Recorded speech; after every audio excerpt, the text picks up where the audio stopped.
just outside of Brooklyn, Michigan, off US Highway 12. It is the Michigan International Speedway, where we welcome you to the GGR Indycar Series presented by Oregon Diecast. It's race number 1 of the Limeade Doubleheader here, and we will be at the high banks of Michigan, full throttle here as we've got a spin in the early goings of the practice session.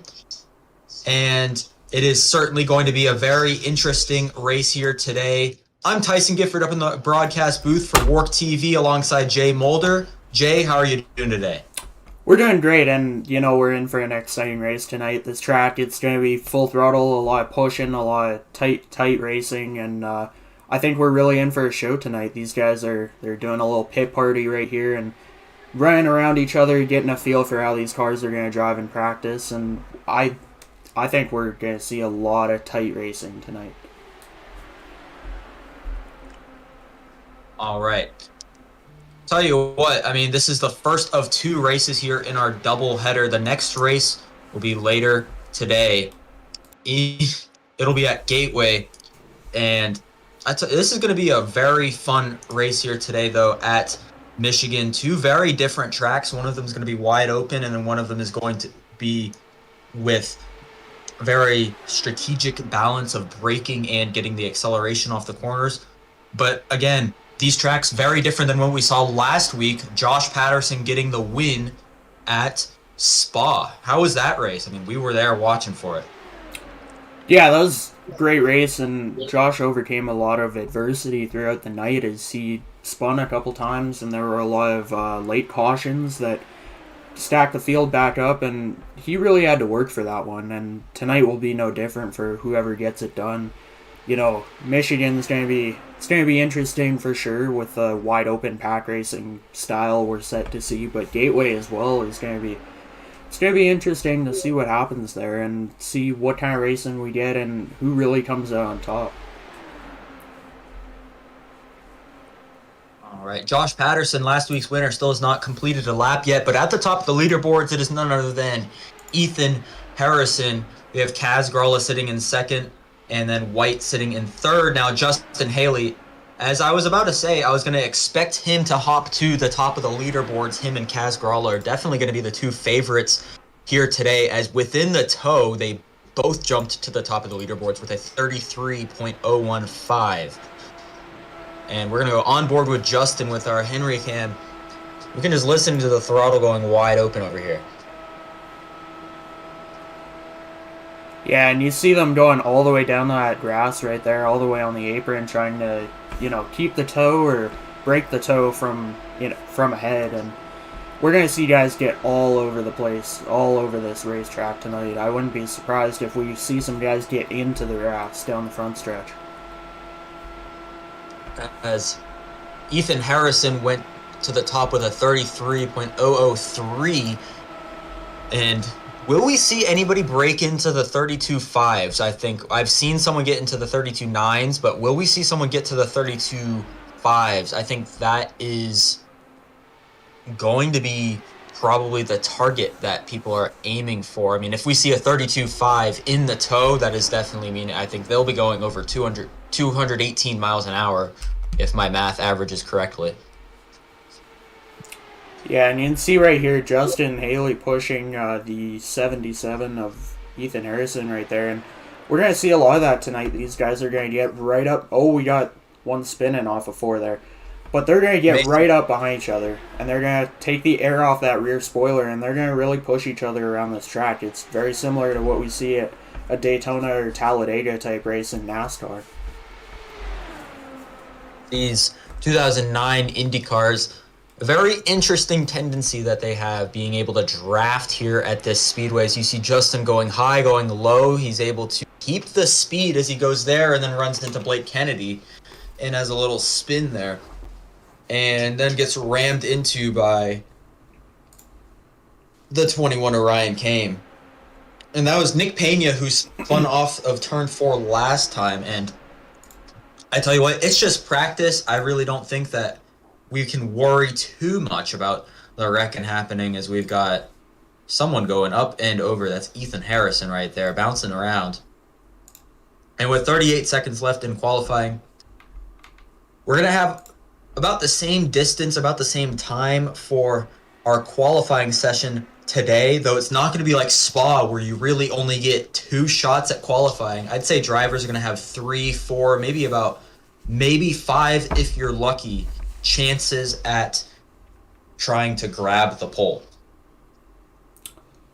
Yeah, for sure. These guys are really gonna have to get the momentum up to set that good lap time and give them a good starting position. But at the same time, even if you don't get that good starting position, it'll be interesting to see how these guys work their way through the pack. I can't imagine if it's anything like previous races at these bigger tracks.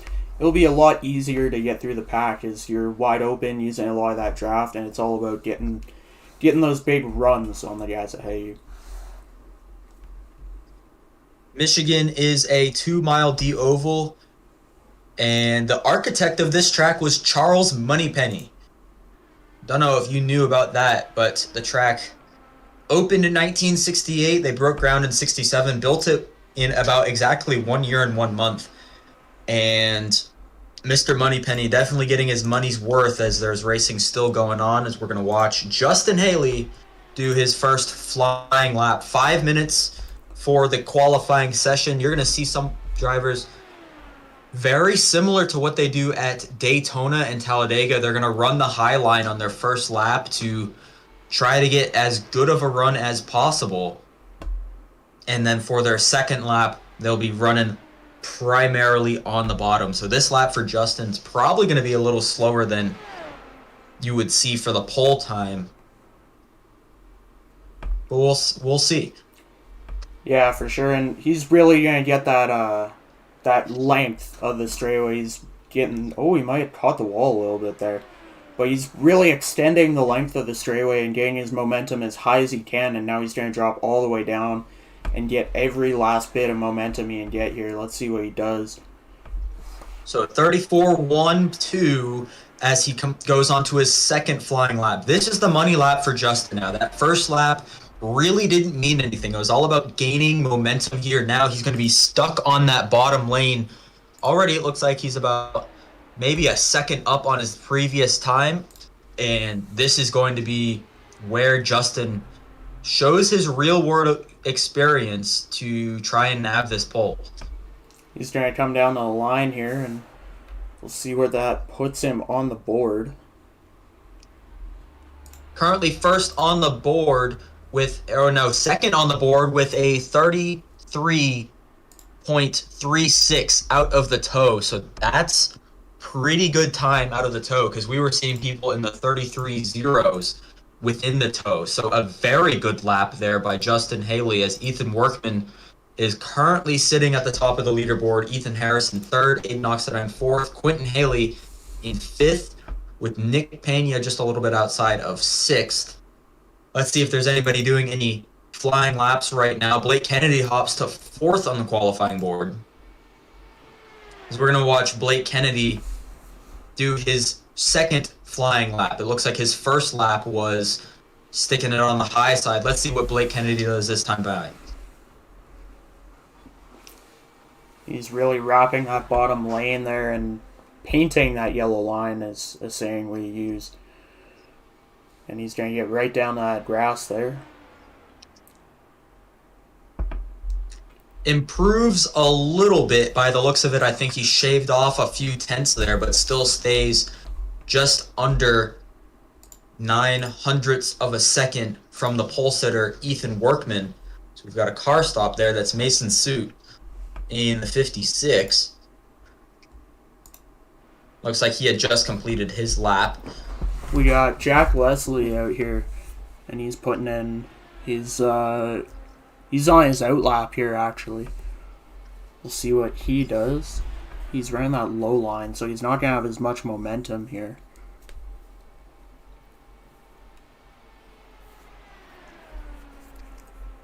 This will be his first flying lap, so interesting to see what he's doing here. He waited a long time to go and put a lap in, so I'm interested to see maybe that could be an advantage considering the track is cleaned off by the other cars, but I'm not sure if that actually has an effect here.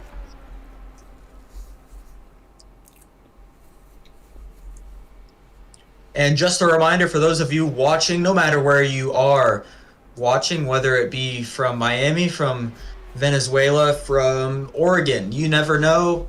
We'd love to hear you in the comments, in the chat. If you would like to ask the broadcasters a question, maybe even ask a driver a question, be sure to put it in that live chat, and I'll be taking a look at it every few minutes. And if you've got a question, query, comment, concern, just let us know, and we will answer it right away. Unless it's about Mason Suit's driving, I can't answer that one. I don't think we can fix that. Yeah, not many of us can. He's definitely a unique case. As we see Jack Leslie going to finish off his laps. He goes 8th on the board, so that may have helped him out a little bit.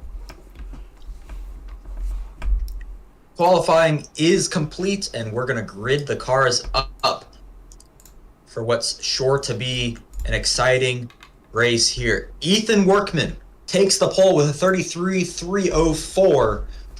Absolutely blazing time. You would have thought that he was in the tow there. Alongside him is Justin Haley sitting in second. Sitting in row 2, Ethan Harrison and Aiden Oxidine. They're going to be 3rd and 4th. And then Blake Kennedy and Dimitri Mundros sitting in 5th and 6th. Quentin Haley starts 7th there, and then Jack Leslie starts 8th. We roll into the rest of them here. We've got Nick Pena starting 9th here. Alongside him is Kaz Gralla. That's row 5. And then row 6, we've got Hunter Piper and Ryan Kame. Row 7, we got Garrett White and Mason Sweet. And row 8, we've got Austin Duran and Josh Patterson. These are after Mason Sweet, obviously, and these guys have not run qualifying times. Dejan Hall and Bob Schumacher, they are 18th and 19th. They will round out today's qualifying session. 19 cars entered in today's race. I tell you what, this is going to be a very exciting race. I mean, the 13 and the 99 sitting 1st and 2nd. That's going to be very interesting to watch up front. 38 laps around today's track for the first of our 2 races in the Limeade doubleheader. 38 laps, 76 miles. Average lap time is probably going to be 33. Maybe see some 32.9s.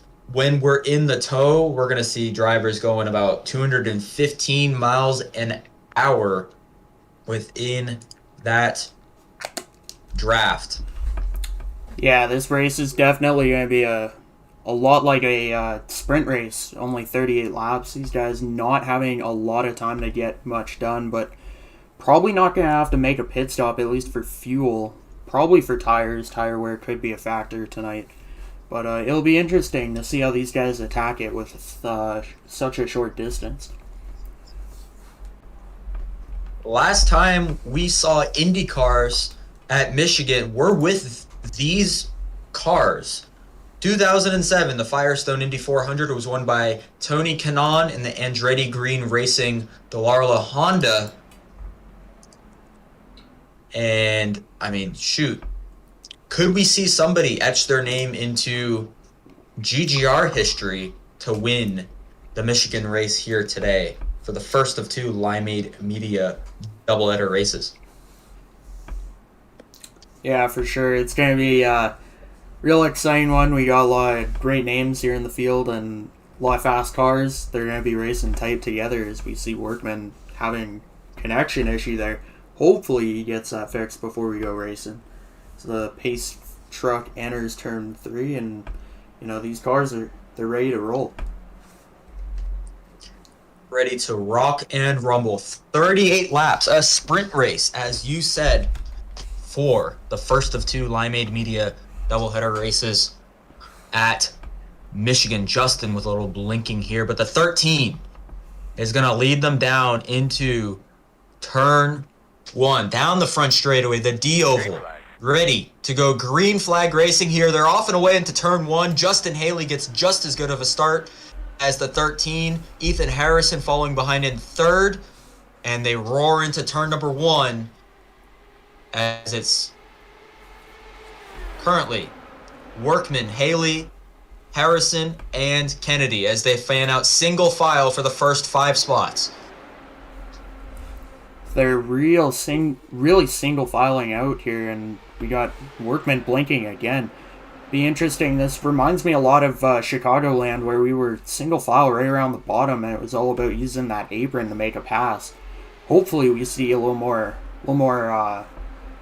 lane choice here tonight, but right now they're all around that bottom. They were 3 wide for second place there, right behind Workman, but it's still Justin Haley there sitting in second right behind. We have Kennedy and Harrison. They're currently working 1-2 as we make it clean through the first lap. Can we make it clean through 2 laps? We're kind of spread out right now. I think we're going to be able to make it clean through the first 2 laps. As Josh Patterson didn't post the qualifying time, he's already worked his way up to 13th. A little bit of a single file train here as we're going to look at Josh Patterson, last week's winner at Spa. Doing a little work. He's kind of a little bit behind the main pack there as Justin Haley has worked his way, trying to work his way around Workman. Now they single file. They stay single file. Now the pack has condensed a little bit though. We were spread out earlier around lap 2, but now we're on lap 4. We're 2 wide for second place. Yeah, they're really starting to pick it up here and pick up the pace as well as pick up the style of racing that we're going to have. So they're really tight together. They're going to push each other around this track a lot tonight as they fly off into turn number 3, and wow, they're racing real hard. Now you've been out there with basically all of these drivers.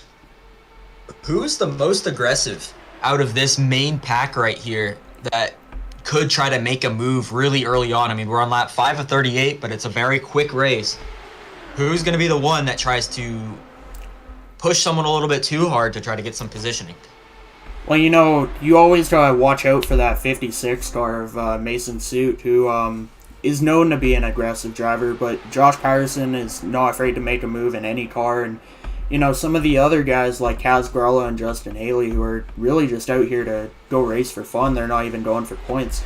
You gotta watch out for them too. They're gonna be fast and they're gonna be aggressive. They got not much to lose and a whole lot to gain. Hate to interrupt you. 3 wide there for 3rd place. Quentin Haley was making a huge run on the top side. He got a little bit cut off as he went into turn 1, but down the back straightaway. 3 wide on the top lane. He's being pushed by a driver. I can't really tell who it is. Justin Haley is getting a little side draft. Oh, we got one in the wall. Car in the wall by Ethan Harrison. More cars in the wall, and caution has come out, and the first iteration of someone losing talent. We have someone flipping up and over, end over end in turn 4. And that brings out our first yellow on lap 7 of 38. A big crash right there. We're going to pull up the WARC replay here real quick and get another look at what happened there. It happened sort of out of the frame. And we only saw a little bit of what actually happened there.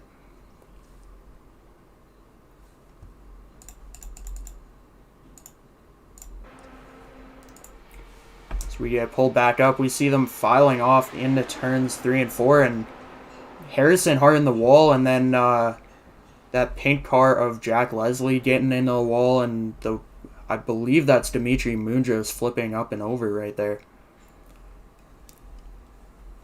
Yeah, I think those 2 incidents, they were separate but still somewhat connected, because Ethan definitely wrecked, and then Munjos and them spun out afterwards. We have a driver staying out, so Justin Haley staying out as everybody else, literally everybody else comes in except for Justin Haley.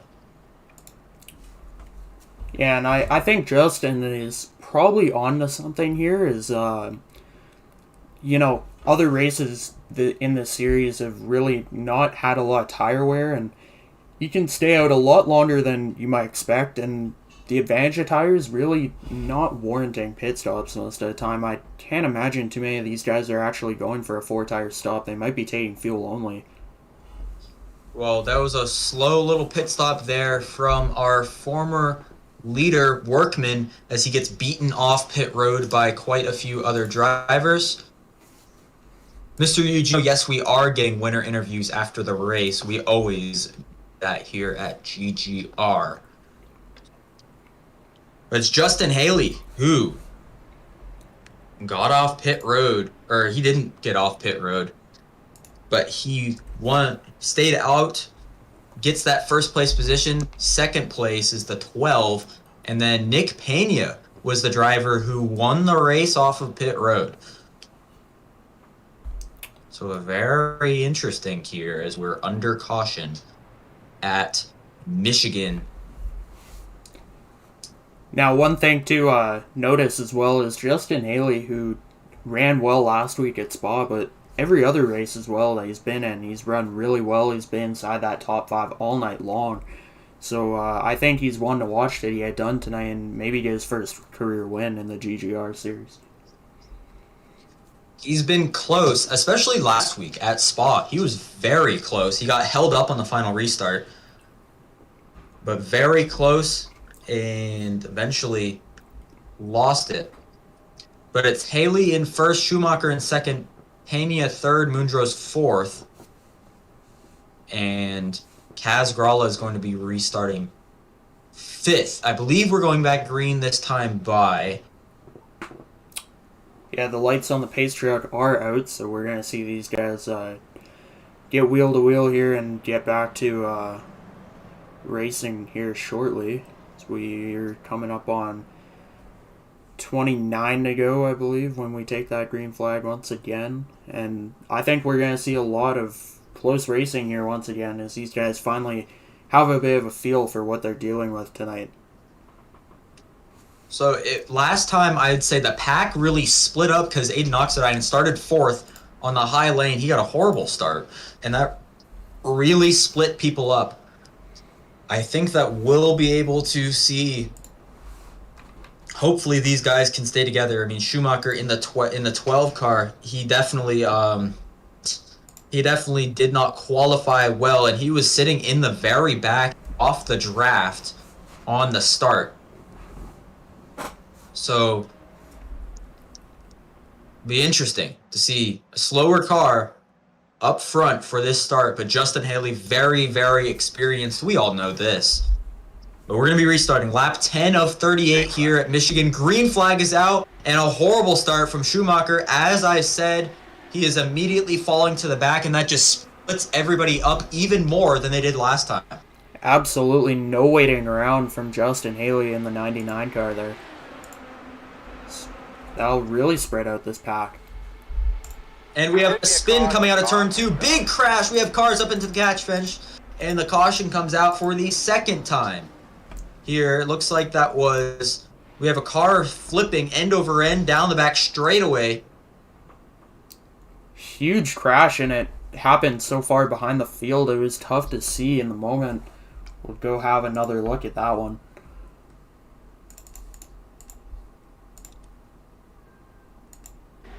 Looks like somebody...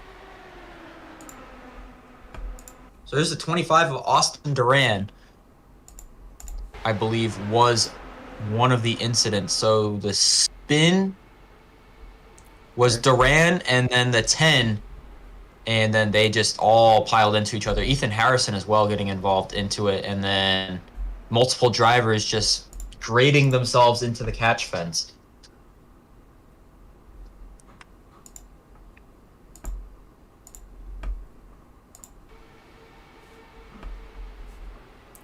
A lot of guys swerving to avoid that. Bob Schumacher, one of those guys, getting through there clean.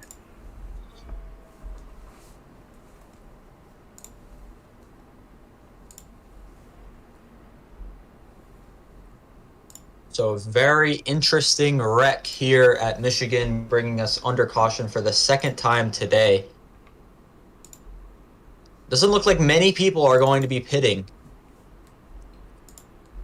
under this yellow.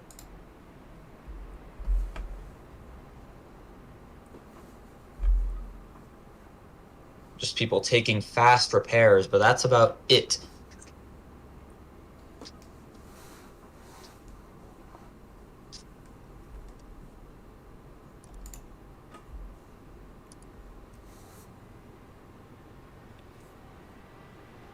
Jay, what do you expect to see on this restart? Because now it's gonna be in a few laps, but now we have Justin Haley and Kaz Gralla. They're gonna be 1-2 on this restart. We're not gonna see somebody that's very slow on the front row.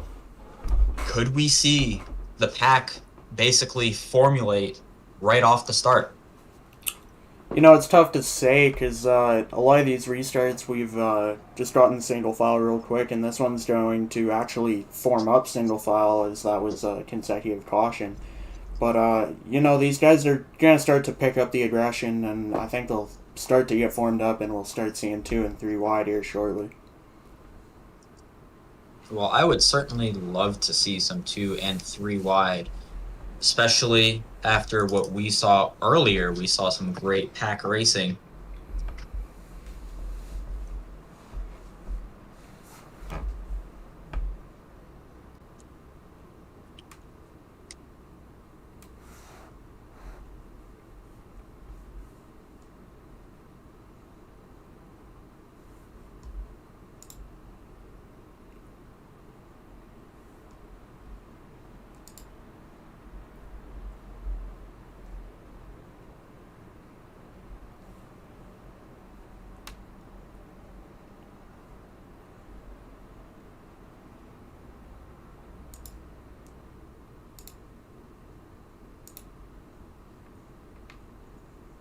Lining up 2x2 for this restart right here.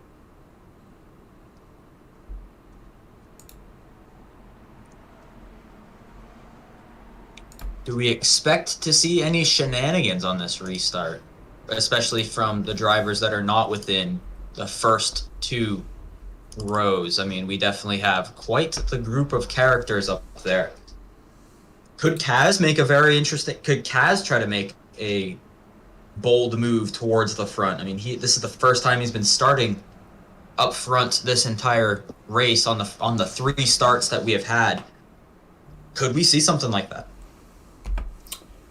Yeah, possibly. I mean, he's a funny looking guy with a funny looking name, so he might pull some funny looking moves here on this restart. See what happens here is we're closing on that halfway point in this race, and these guys are going to clean it up a little bit, stop the cautions from coming, and we'll see what happens. Well, we've got trouble in row number 2, Mason Suit and Nick Pena. So that'll be very interesting. So Suit and Gralla are going to be on the top row as Justin pulls away once again immediately, and Big crash. I'd say that takes away the funny business that'll be up front. As we have a caution already. We're not even sure what caused that. No smoke or any indication of, we got a car in the grass there. Pull up the replay and see what happened there.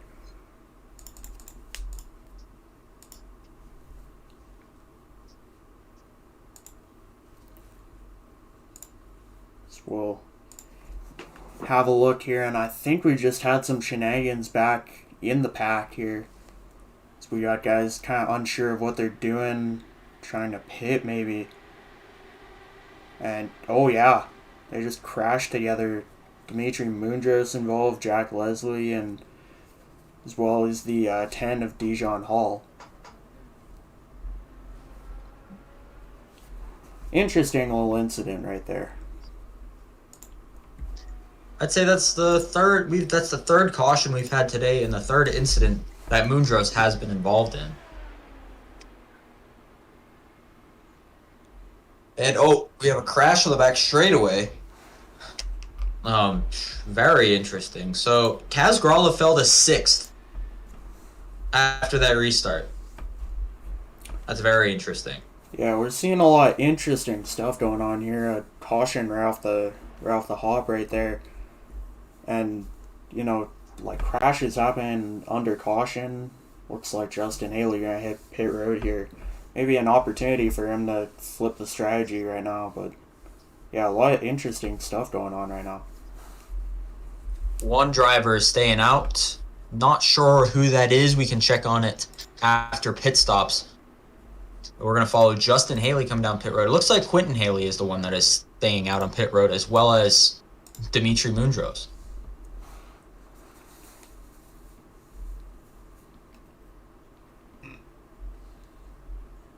Mason Suit is the driver that wins it coming off of pit road. Maybe he was second off of pit road. I'm not exactly sure.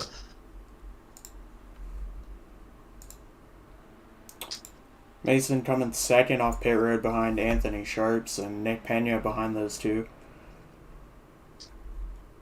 I believe Anthony Sharps is quite a few laps down, so it's going to be Mason Suit who wins the race off of pit road for the drivers that were on the lead lap.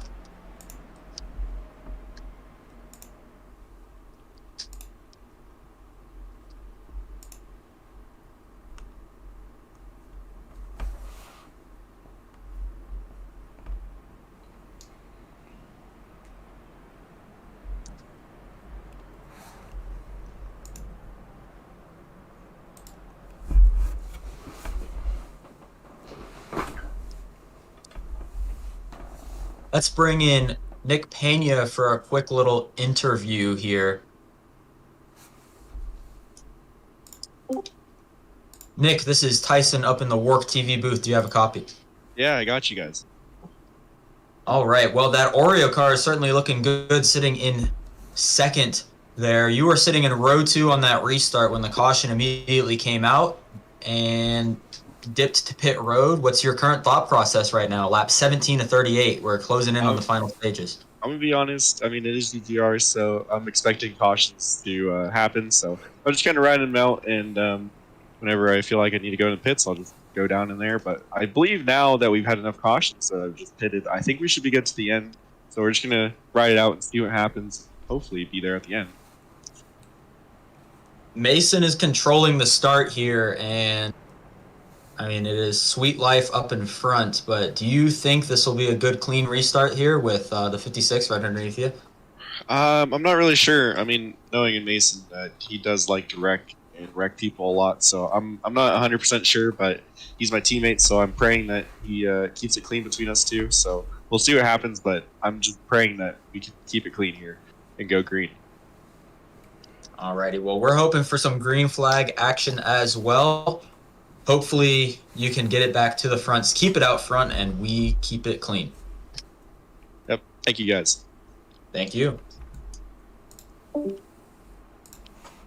to be restarting on lap 18 of 38 here. 21 laps to go at Michigan, her race number 1 of the Limeade double. Cars are not even lined up here. We have the first 2 rows lined up, and then everybody else is single file. Not sure what's going on there as they're firing off and they're going to get right in line now. Oh, look at that strategy play by Nick Pena. Dives down to the inside to get the draft from the 56, peeking to the outside, and he's going to have a huge run going down the back straightaway. See if he goes for a move here. Keeping it clean thus far. I'm not sure what happened on that start. I think everybody just decided to elect to go single file. But here comes Nick Pena to the top lane. Here comes the driver behind him, Aiden Oxidine. He's going to be behind the 56 as they cross the line. Lap 19 of 38, now 20 to go here at Michigan. They're 3 wide, headed off into turn number 1, now back to 2 wide, but very tight racing up front for this lead. And Mason Suit still controlling it out front.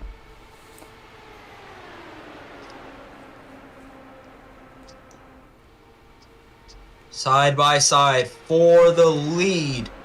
It was the 26 who had made his way up to the side of Mason Suit, but it's still the 56 who has the advantage. We're going to get to the stripe. It is still Mason Suit out in front, but he's got a hard charger right next to him with the 52 giving him a big little push into turn 1. We got 5 cars left in a blanket as they come off turn number 2 here. And we're now past that halfway point in this race, and things are sure to heat up from here.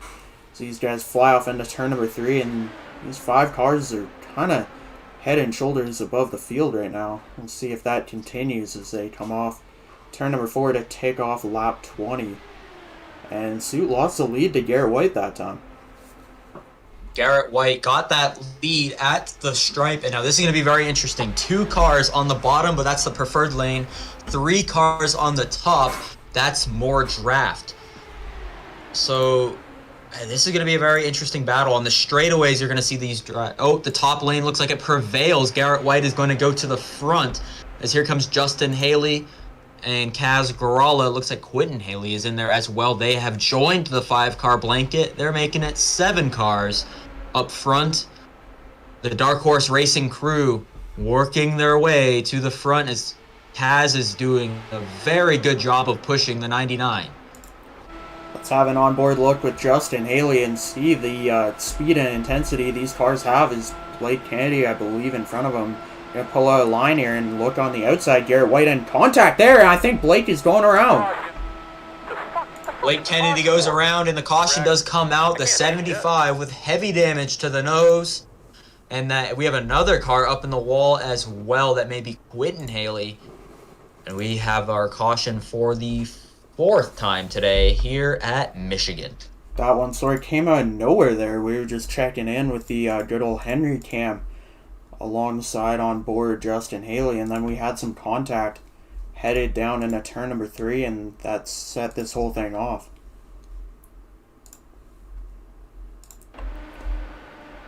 You can see they're racing hard, and I believe Justin just gets in the back of Blake right there, and looked like a lot of netcode got turned around. Yeah, and I can't tell who that one spinning was. I thought it was Quentin Haley, but Quentin was up front. Are we able to see who that driver was that spun? Because there was a little bit of a netcode that clipped the other driver right there up into the wall. Oh, that was Quentin Haley who had fallen back.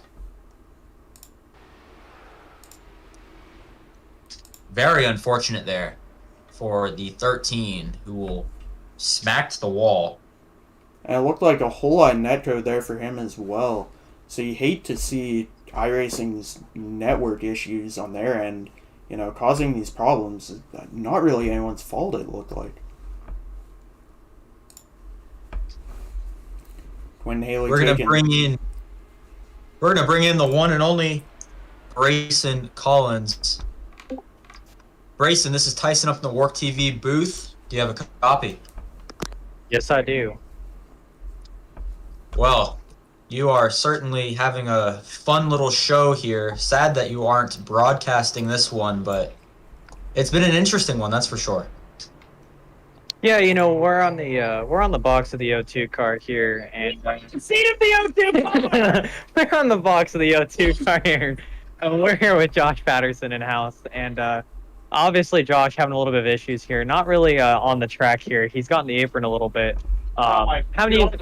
Having to use this fast repair here. The O2 is struggling a little bit, but I think our driver, he's gonna be in a little bit better hands this next run here. Depends on if we have a caution or not. If we have a caution, then the driver who will probably have a little bit of a struggle in the car. But it's been a great run up here for the O2. Me just sitting on the box doing absolutely nothing.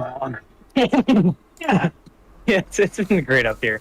It's a little bit different than broadcasting, just being on the box, not doing anything else at all involving myself with this race. Sorry for the language from the driver. He's a little angry. But yeah, it's been interesting, different insight. Great race going on over here. And hopefully Josh here in the O2, he gets us going here. Winner at Spa last week, and hopefully Patterson can find a little bit of that Belgium magic here.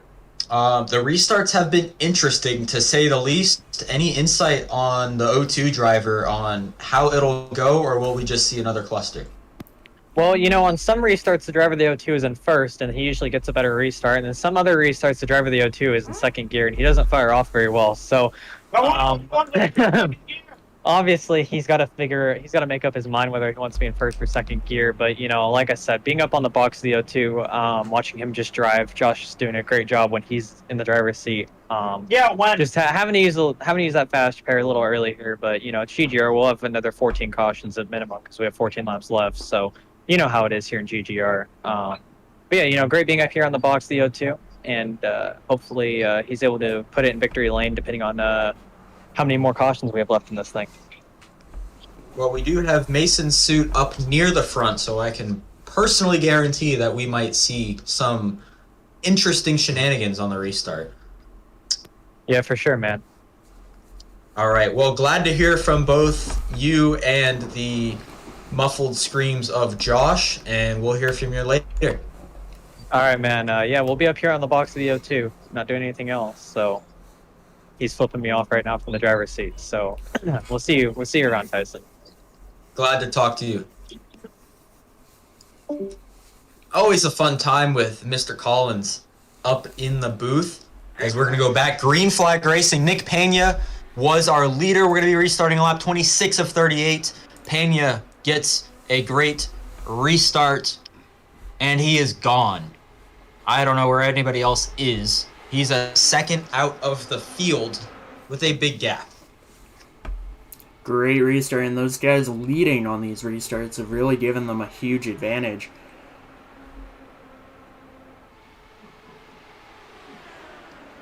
Now, the magic of the toe, 4 coming up ever so slightly. Aiden Oxidine getting up to the 52, going to try to make a move to the the outside.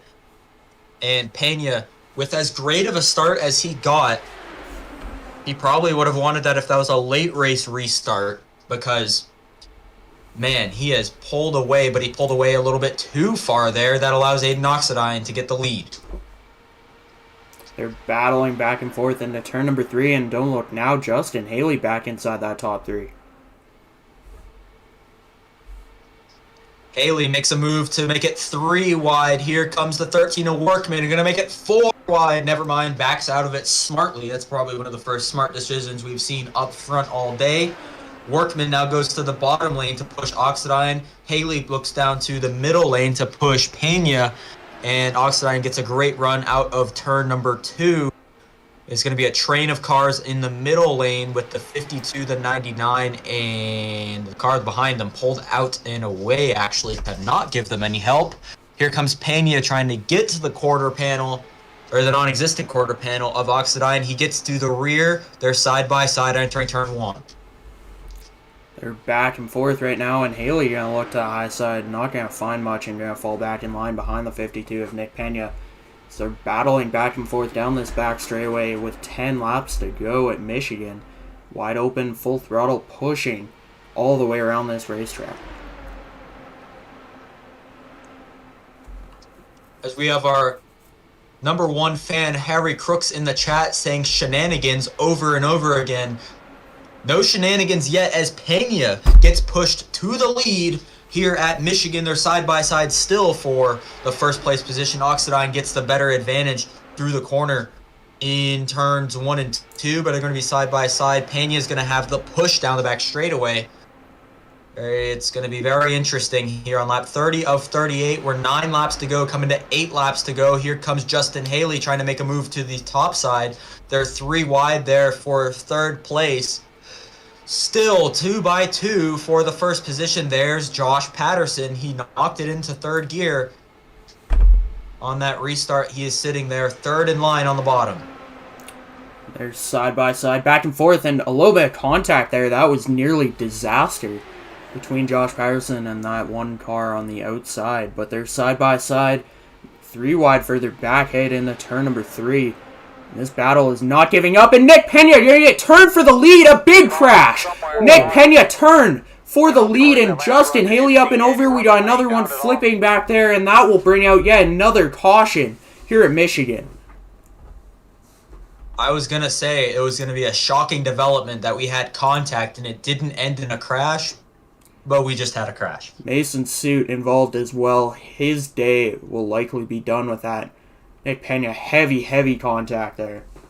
And just a terrible crash in turn number 4. He's drifting down the pit lane. Look at that skew of the car. Heck yeah. We're going to take a look at the work replay to see what happened. I think the 52 just lost it in the middle of the corner. There's really no other explanation. We're going to take a look at the helicopter cam. Henry's flying today. He is going to give us a great little viewpoint of this accident. Oh, Nick Oh. came down there.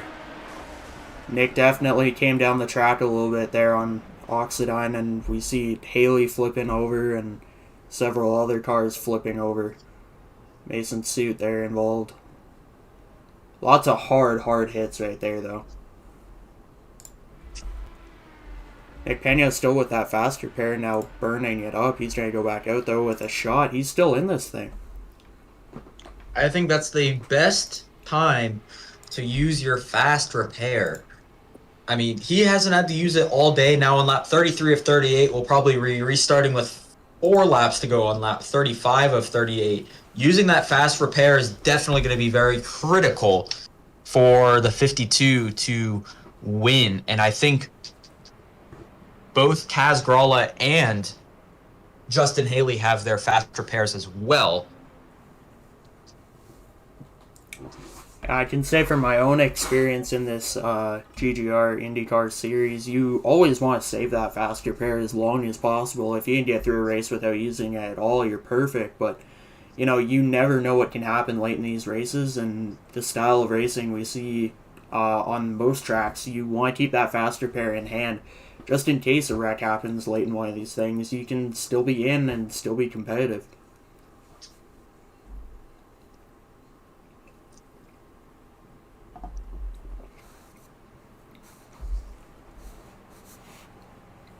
Having a look at Ian Oxine, he's actually still an iRacing rookie in the oval side of things with an 800 iRating, so a bit of an underdog in the field tonight considering a lot of the competitors around him with iRatings in the 3,000 range, 4,000 range, and majority of the field being A-class drivers.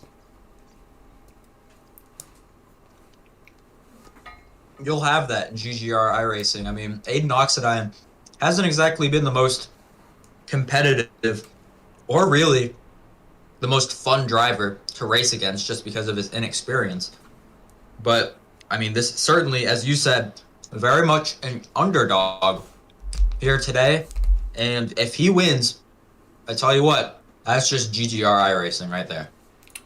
And, you know, you got to give him his fair share of credit here. He's up front in a lot of these oval races.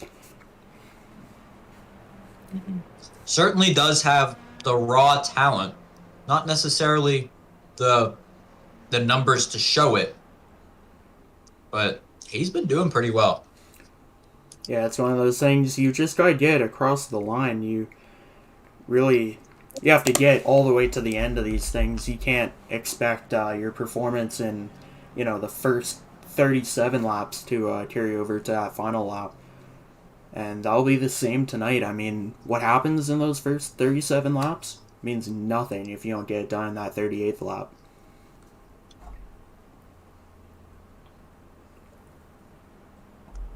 Oh, apologies, Mr. Mulder. We're not able to look back at the replay because we're just about to go green, but we'll try to take another look at it when the race ends. Again, we apologize. We're just about to go green. I just saw your comment. Sorry that we aren't able to honor your request as the pace car is going to pull in.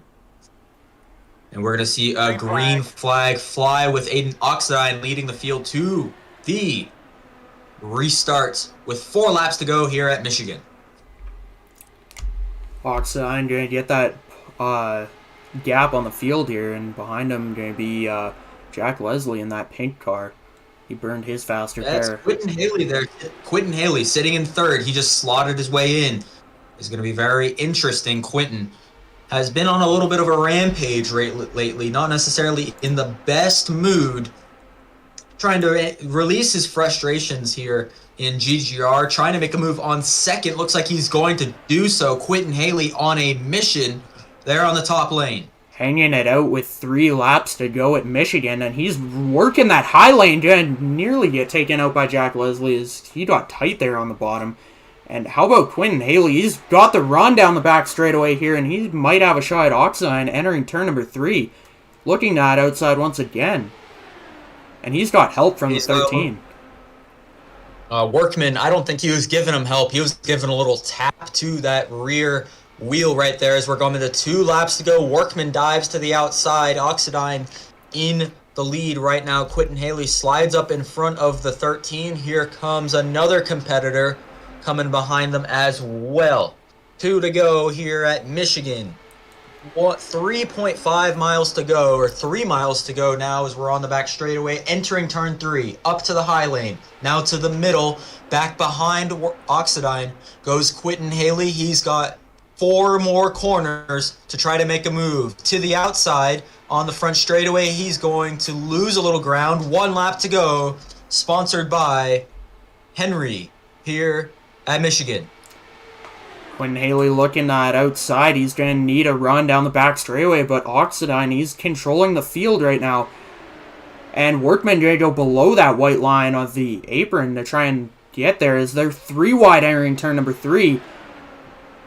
3 wide entering turn 3. Really close to Quentin Haley was the 13 of Workman battling to the line. It's going to be Oxidine who wins it, and it's a photo finish for 3rd and 2nd place, and they're all wrecking behind them. A huge crash. Fatalities as Kaz Gralla grates his car into the catch fence. And man, very interesting. I think finishing results: Oxidine 1st, Workman 2nd, Haley 3rd. In a photo finish to the flag for the final positions. You know, I don't know if we gave A and Oxidine his fair credit there even enough. I mean, I expected him to be a sitting duck there at the end, and he actually held off the field incredibly well. He had Quentin Haley behind him as well as Ethan Workman, and they were battling each other, which kind of gave him the opportunity to pull away, and that he did. So props to him there for getting it done.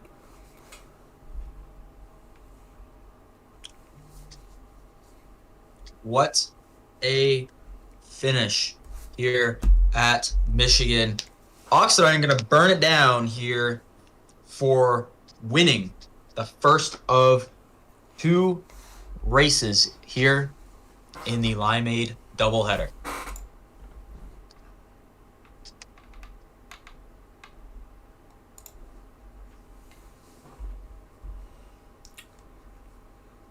We'll get the chance here to see Ethan A and Oxidine burn it down here. Actually, he's just going to take his car off the racetrack. But wow, what a finish to that race. We're going to take a quick break, and we'll be back for post-race interviews with our top 3 finishers.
Says great.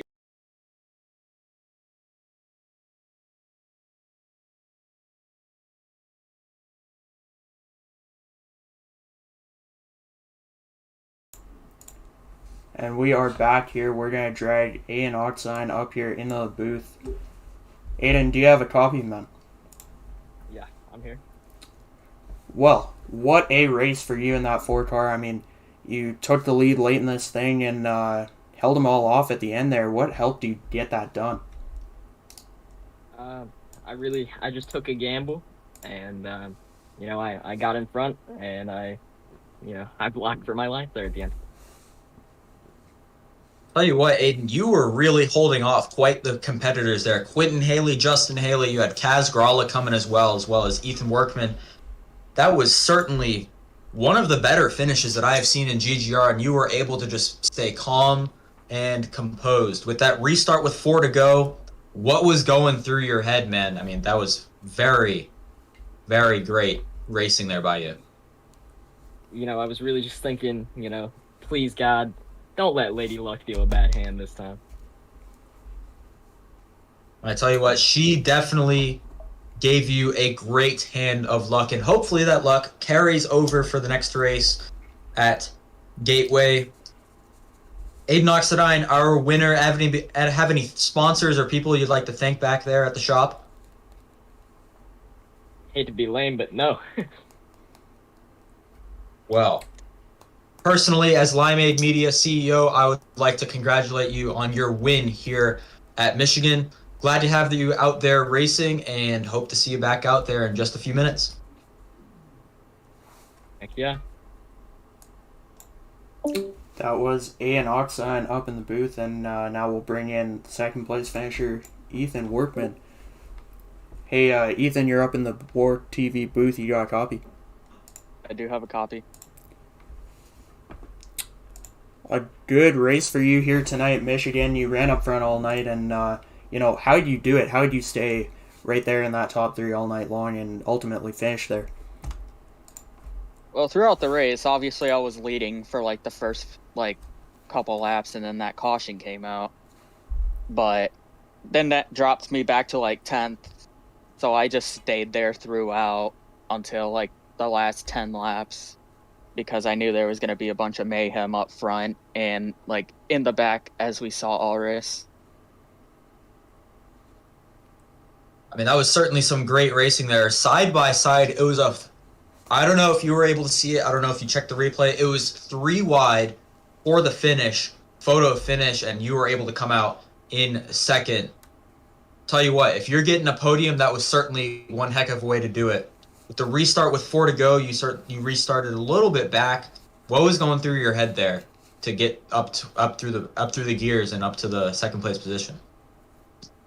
Well, all I was doing, I just led off, went to 4th, just stayed back until they made mistakes in the corners, I would say Jack Leslie did, and that got me to 3rd. And then on that final lap, I had my opportunity to make the move on Quentin by going low on the backstretch, because I had just heck of a run, and I wanted that position for decent amount of points in the championship. So. Well, I tell you what, certainly a very great race there by you getting second place. That'll definitely do you wonders in the point standings. Have anybody you'd like to thank back at the shop? Any sponsors that you've got there on your car today? I would like to thank my team, Outlaw Racing, and everybody a part of that organization as well. I'd like to thank Garrett A. White throughout that race for helping me get the position I got in the race. Alrighty. Well, us here up in the booth and me, a part of Limeade Media, would like to personally congratulate you on your second place finish here at Michigan, and hoping that you have hopefully the same result at Gateway in just a few minutes. Thank you.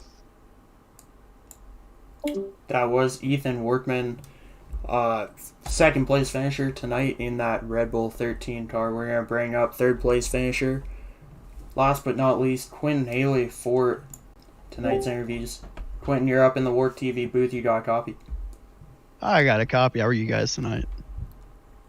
Oh, we're doing quite well. That was certainly a run to the finish there. You were sitting in second, just barely lost it there for third. 3 wide, I think it was, for third place. Quite a hectic last couple of laps there for you, man.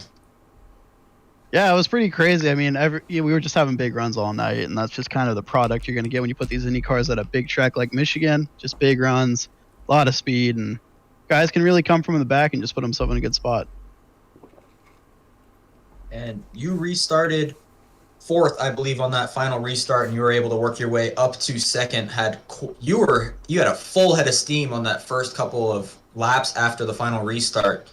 What was going through your head, man? I mean, you worked your way right to that second place spot up to Oxidine. Yeah, it seemed like I really figured out the draft tonight, and I got to second. I was pretty I was pretty comfortable to just kind of hang out and chill and just get to the end there. That final lap, I entered three, and I had been arcing it in, and it really had given me a big run out of four. And so I tried to do that on that last lap.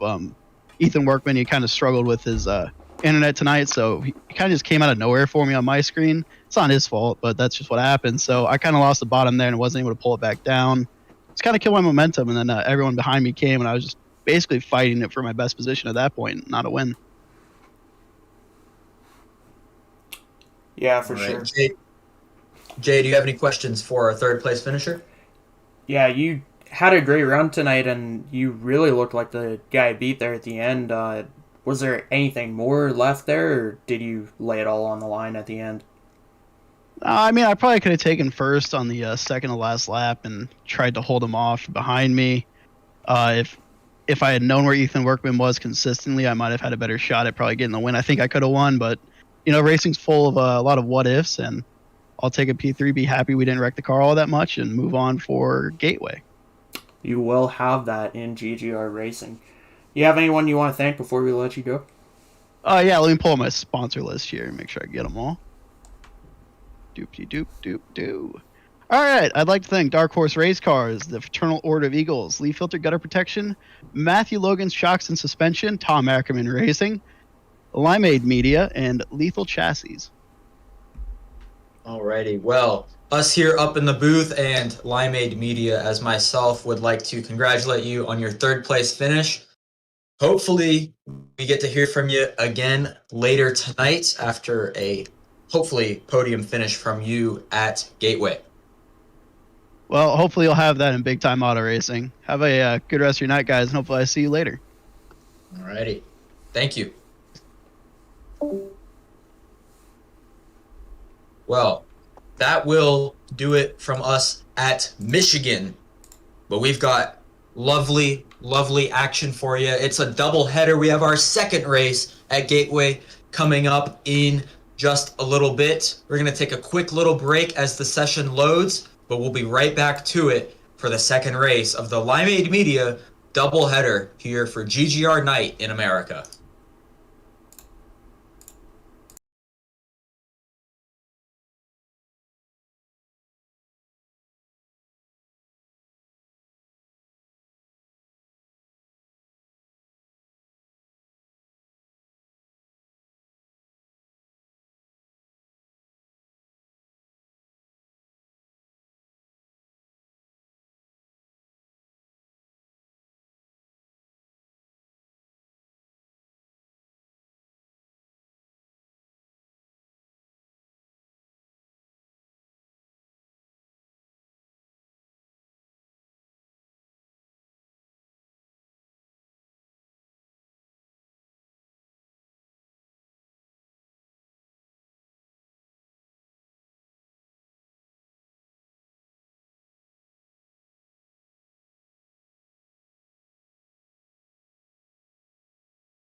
Gateway for race number 2 of the GGR IndyCar Series presented by Oregon Diecast.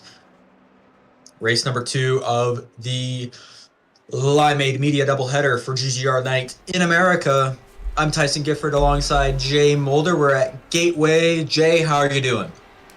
We're doing great, and I think we're in for another exciting race here at Gateway.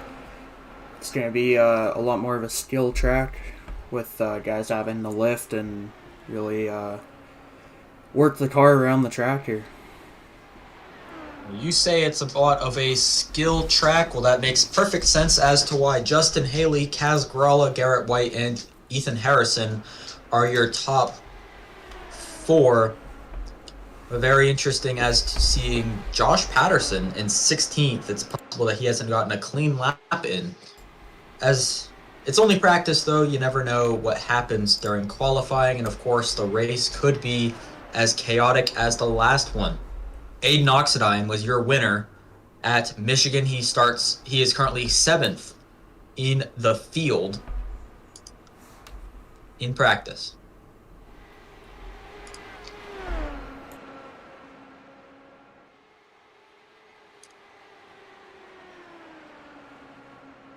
It's going to be a 60-lap show at the 1.25-mile track. Worldwide Technology Raceway is what it's called, but really it's just the Gateway Motorsports Park. Broke ground in 1967, opened in 1967 as the St. Louis International Raceway.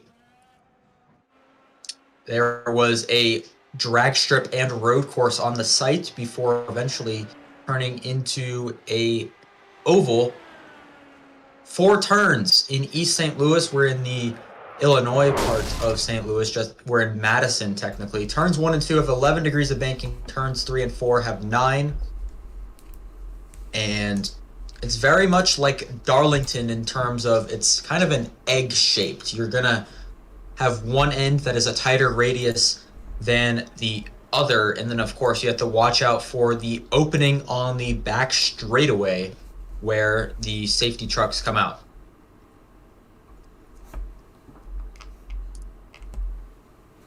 Going to watch Josh Patterson as he goes out for his first set of flying laps. 5 minutes for qualifying in the number 02.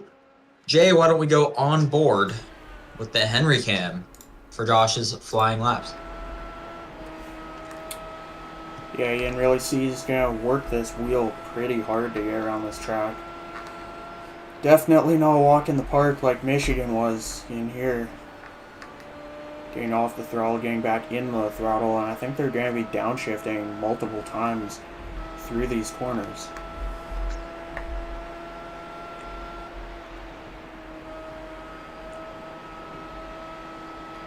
Mason's suit flies to the top of the board. We said it was a skill-based track, but we can see he was only the first person to set a flying lap as he starts to fall down the running order.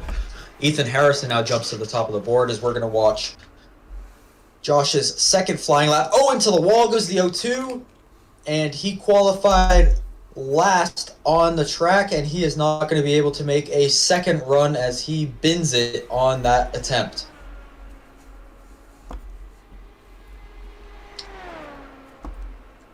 Here's Nick Pena in the 52, going to come across for his first flying lap.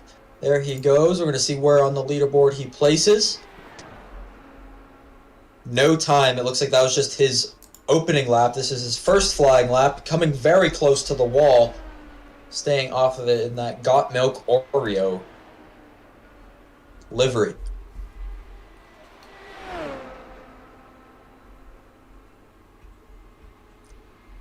Very different line than what you would see in NASCAR. These guys are running about the middle of the track here in both sides of the track in both turns 1 and 2 and 3 and 4. Pena aborts his second flying lap as he's sitting 11th, second to last out of the drivers that have set a lap.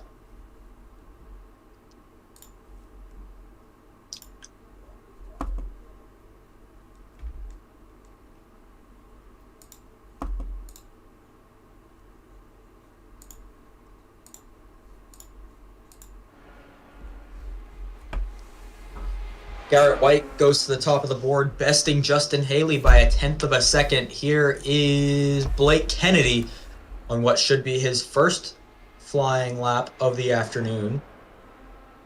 Goes across the line in ninth. That'll be 2 tenths off of the leader. Going into turns 3 and 4, Kennedy takes a little lower of a line than most other drivers have been doing. He's going to come across, see if he can better his time here. With a minute 33 left in qualifying, Kennedy improves his time, goes up to 5th. Good run there for the 75 car of Blake Kennedy.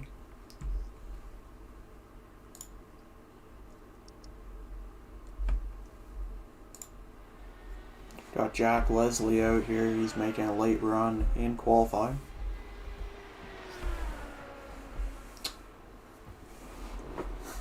He's going to make his first flying lap here. Once he hits the line, he'll take the green flag and in that bright pink machine.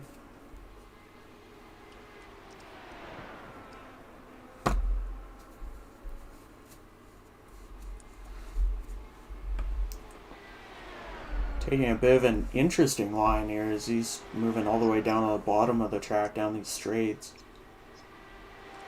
Wrapping the inside through turns 3 and 4 and coming back to the line. We'll see where he ends up, and he's slowing down actually. Slowing down and aborting his lap there. I think he was on pace for about the same as what he was typically doing, but oh no. I don't know what he was doing there. That was his only flying lap, and he slows down at the line and gets 4 tenths of a second off. So Bob Schumacher is the only driver to not qualify here at Gateway as qualifying comes to a close. Garrett White gonna take the pole here.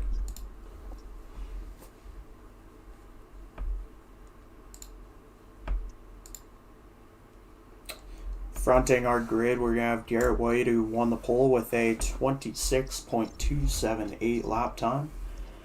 Alongside will be Justin Haley taking his second place start in a row here tonight. Started second in both races. Row 2, we've got Ethan Harrison and Kaz Gralla.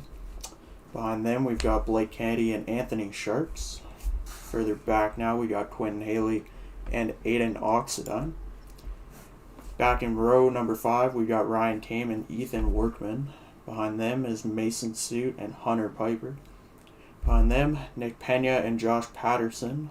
And then Jack Leslie, the last driver to put down a lap time, and Henry Clappert rounding our grid here. And Bob Schumacher going to be starting at the tail end. Should be in for an exciting one here.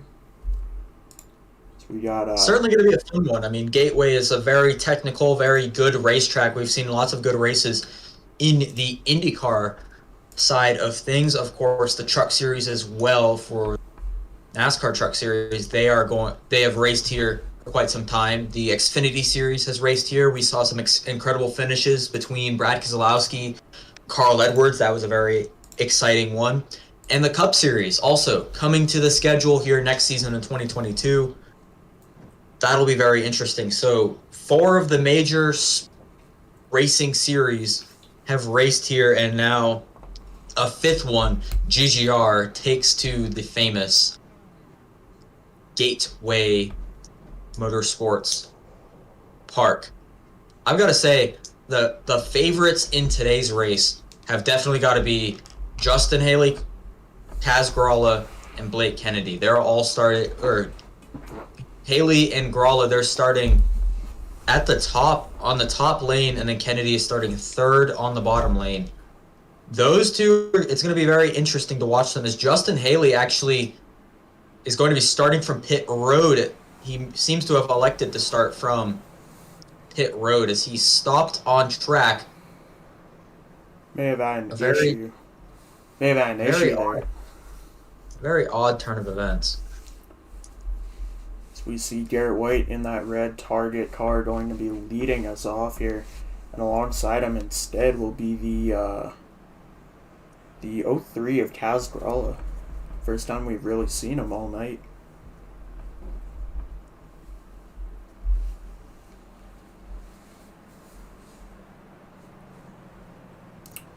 I think the name of the game tonight is going to be, being at the right place at the right time. It's going to be tough to pass around this track. It's quite narrow, and, these corners are fairly flat, so you're going to have a tough time making a lot of moves and coming through the field like we saw at Michigan, but still going to be interesting to see what happens. And we got some connection issues further back as we come to the green flag, and we're underway here at Gateway. Green flag is out. We're underway. The 26 does not get a good start at all. Kaz Gralla is going to dive down in front of them and take the lead heading into turn number 1. Garrett White gets a bad start, drops down to 3rd. Here comes Ethan Harrison. He's sitting in 2nd place now. He's going to come up on Kaz Gralla, who goes down to block. He's going to make the block attempt work, and now they're going to be 2x2 for 2nd place and 4th place. Gralla is going to come out of the corner. And Sharks wrecking off the 4. Caution the comes out. First of many already. cautions right there. Anthony Sharks overcorrects in the outside wall, and that tees off what will likely be the first of many tonight. So we'll have a quick work replay here, get another look at what happened.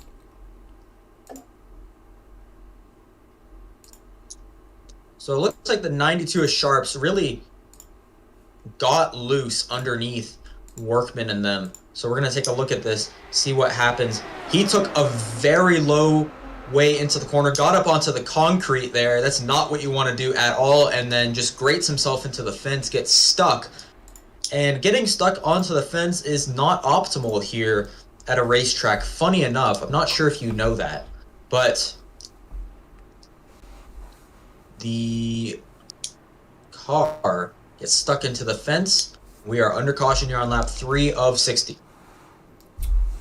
Kaz Gralla taking over the lead. He actually claimed that 2nd place starting spot from Justin Haley, who actually qualified there, but may have had an issue or just wanted to start from pit lane. But he started on the outside, and that's how he got to the lead. Garrett didn't get the best initial start there in that 26 car, and that gave up the lead to Kaz, who will now control the race. And if he can keep it out front, he's in a good spot here as the night goes on. We're going to bring in Kaz Gralla here for a quick little interview, actually. Hey, Kaz, this is Tyson up in the Work TV booth. Do you have a copy? I do have a copy. All right, man. Dude, that was some racing right there. You got the lead right on the start, being moved up after Justin started from pit lane, and now you are sitting in the lead as we're under caution. That was quite a start there from you. Well, I mean, Justin stalling was good because I got to restart on the front row there. The downside was I sustained critical left front damage, grazing him as he was stalled on the front stretch. He said he had 50 seconds of optional repair when he went back to pit road, so I might have significant damage here. I'm not sure, but we'll try to keep it out front. Well, we already had our first caution on lap 1, and it's going to be interesting to see you're controlling the start. Do you think we're going to see quite a few cautions here tonight? Oh, absolutely, and I definitely want to try to stay in control of the start. That initial start is on the green flag, and Garrett White, I guess, was asleep when the lights came on, so that helped me out, but now I get to control it, so hopefully we can keep it here. Alrighty, well, we're going to let you go. Seeing you're controlling the start, we're going to move you back into the driver's seat. Hopefully this start goes well for you, man. Thank you. Always great talking with Kaz, bringing him up here in the booth for a quick little interview. And very interesting that Justin had 50 seconds of repair. Not sure if Kaz will... it's not showing on our screen, but if Kaz has damage, that'll certainly be not good for our race leader. Rounding out of turn 4, so we've already learned one lesson. Don't go on the concrete. Green flag is back out, and Kaz just gets an amazing start there on the field. The 03 leads the field going into turn 1. Hopefully, nobody touches the concrete on this lap. Yeah, for sure. Kaz Gralla wasting no time getting out in front there, and he's pulled away a little bit. Garrett reeling him back in, though. He's closing. Garrett White really showing his speed there. I mean, he's showing why he qualified up front. And if Kaz does have some wing damage, it might be affecting his aero because Garrett just gains on him on the back straightaway. The toe definitely doesn't help, but the 03 seems to be struggling in terms of a little bit of top-end speed. The one big thing, though, with Gateway being a tough track to pass and these high-speed cars obviously not having to brake very heavily or anything like that, only just a quick lift off the gas, you know, Kaz is going to want to keep this lead and not give it up, because if he gets back in that pack, you never know what can happen. Is Garrett now under pressure from behind from, I believe that is Ethan Harrison? It is. Ethan Harrison has made his way up to the 26, and I think that shows, that gives a better example of, I wouldn't say how slow Kaz is, because Kaz is doing still out front, but it shows how affected his car is at the moment by his aero speed, because the 77 was really able to gain without using toe on the 26, as now Garrett White pulls to the inside. I believe he'll just take the position through this corner so long as he gets a good exit.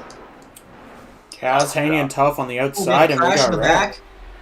back. In turn 4, yet again another driver up and into the wall, and we have our second caution of the day coming at lap 9 of 60. So, coming a little later than expected. I would think that the drivers would lose talent earlier, especially coming after the start. But we're going to take a look at the WARC replay and see what happened to Aiden Oxide. He gets down into turns 3 and 4 behind Quentin Haley, and yep, just gets help from Josh Patterson there, but Josh really nowhere to go. So he just gets down that rumble strip and, you know, goes around. Josh got into the back of him, damage to his front wing, and heavy damage to the 4 car. So it's unlikely that we see a repeat winner here in tonight's doubleheader. In the Make-A-Wish car, it certainly wasn't his wish to go up into the fence that early in the race, but able to drive away from, and he goes end over end down pit road. I think we're doing cartwheels here today. Aiden Oxidine showing off his gymnastics skills. Now those I'd rate that a 8 out of 10, wouldn't you say, Jay? What would you rate that one? Yeah, that was pretty solid. I'll give it a 9 even. I mean, just incredible job. I mean, Livy Dunn would be jealous. I would say Livy's pretty jealous. Not many people can do that, especially in a car, let alone on hand. I mean, might as well put Aiden Oxidine on the LSU gymnastics team, because my goodness, Livy is getting her spot taken away after that one. Those moves really put Simone Biles to shame right there. As we get back to the front group here, Kaz Grella still out front, leading from Garrett White and Ethan Harrison as we come around and take off lap 10 under caution.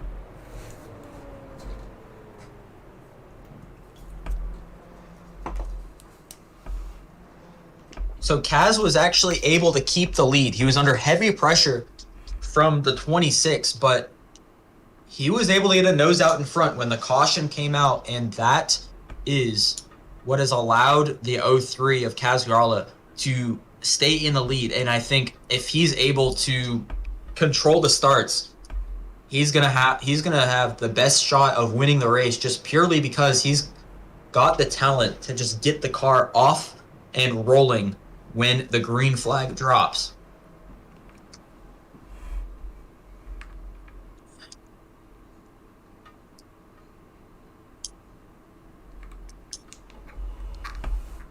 Lights still on the pace truck, so we're going to be doing, at the very least, 2 extra laps around under pacing.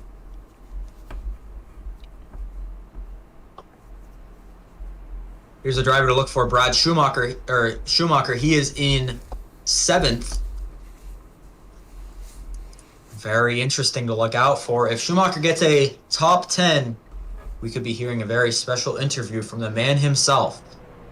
And certainly looking like we could have the opportunity, but announcer's jinx will not happen. I hope that Schumacher does not get a top 10. Fingers crossed, knocking on wood, so we can get to talk to him. Jay, what do we expect on this restart? I think we're going to see the same thing. Kaz just getting away, and Garrett White will have to play catch up. Yeah, for sure. Kaz is going to have to play some defense here. Just get out front and keep Garrett behind him, and he's in a good spot. I can't imagine we'll go too long before another caution comes back out. This is GGR, and this is a skill track. Those two things mix like oil and water, so we'll see what happens when we go back green, but I can't imagine we'll stay green for long. Kaz will be controlling this start. Lights are on the pace truck.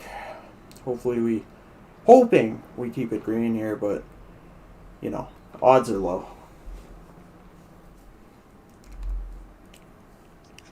Cars stack up there. Now, this is a very interesting group of drivers here in the front. Kaz Gralla, Garrett White, 1-2. Ethan Harrison, Quentin Haley, 3-4. Ethan Workman sitting in 5th. Blake Kennedy in 7th. And Josh Patterson in 9th. All on that top lane. We've got a very strong group on the top lane. Justin Haley on the bottom lane as well.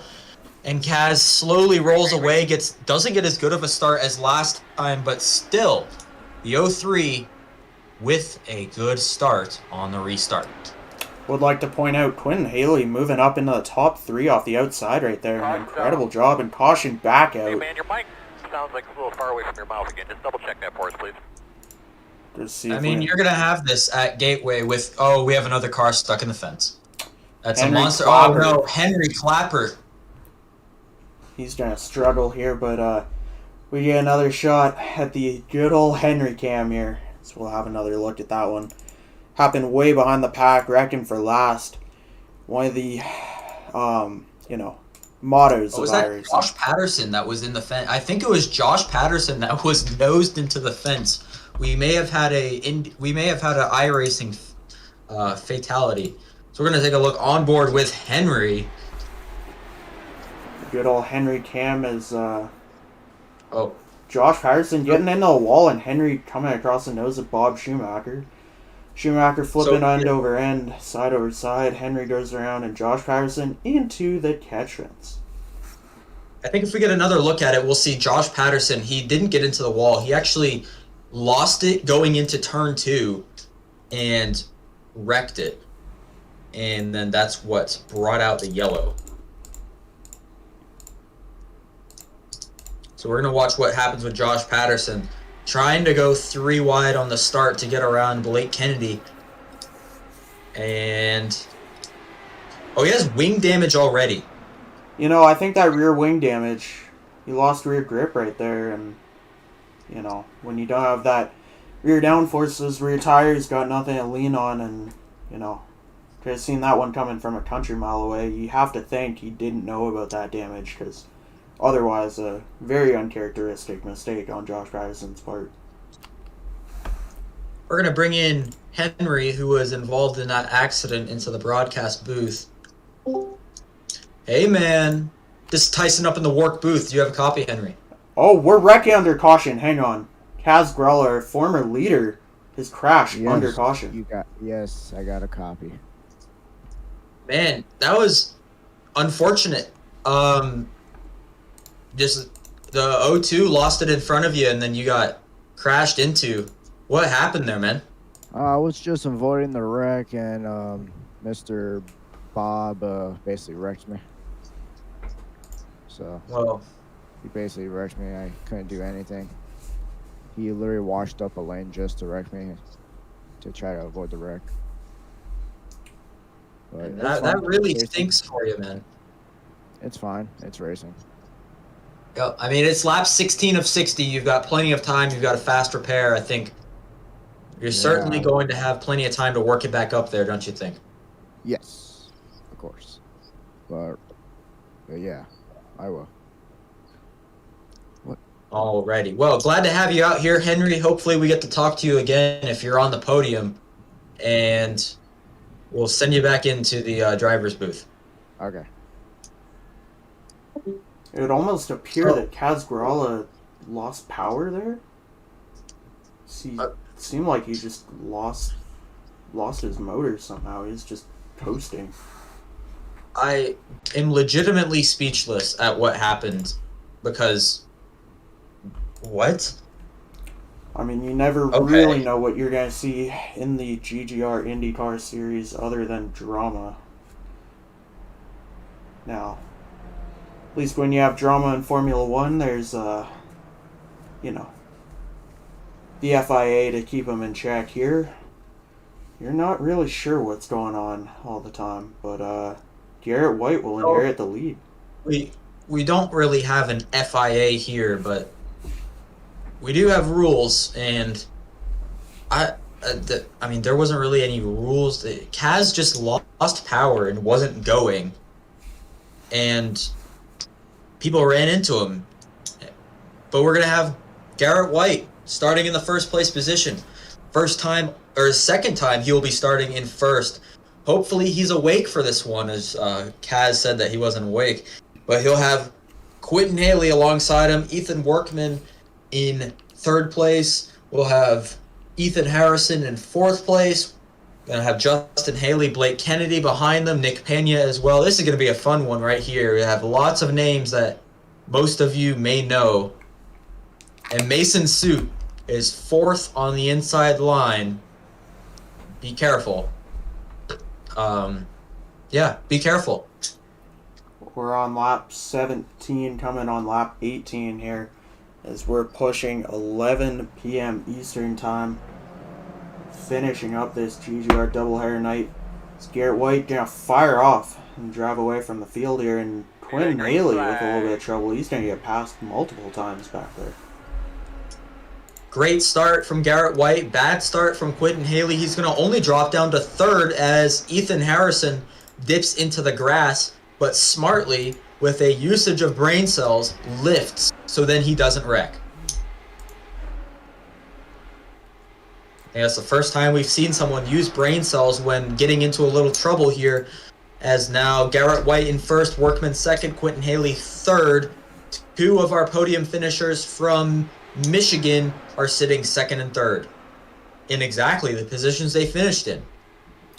Yeah, these two boys know how to get done in these Indy cars, and only Workman has gotten a win this season at Homestead, but maybe the second half of these doubleheaders is where he comes to life for real, because that's how he won that race at Homestead. Second half of that doubleheader, maybe he can go 2 for 2 in a very unique category, but Quentin Haley going to dive to the inside of him there and clear him off a turn. The inside goes to 13, nearly chopping off the nose at the 13. Here comes Blake Kennedy. The 13 lost a huge bunt. He lost a lot of speed. The 75 is going to dive to the inside and take away the third place position from Ethan Workman. We're going to be 1, 2, 3, 4, all single file. The 13 is right behind the 75, giving him a big push down the straightaway. Quentin Haley has moved his way back into second place. We're on lap 21 of 60 here at Gateway.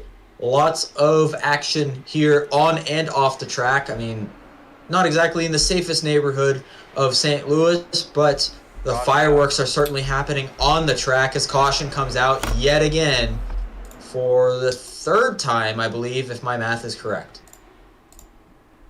And again, we're in a position where we have to search for what actually happened, because happened so far behind the competitive cars. We'll have a look at the award replay here and see what actually happened as we continue the saga of wrecking for last.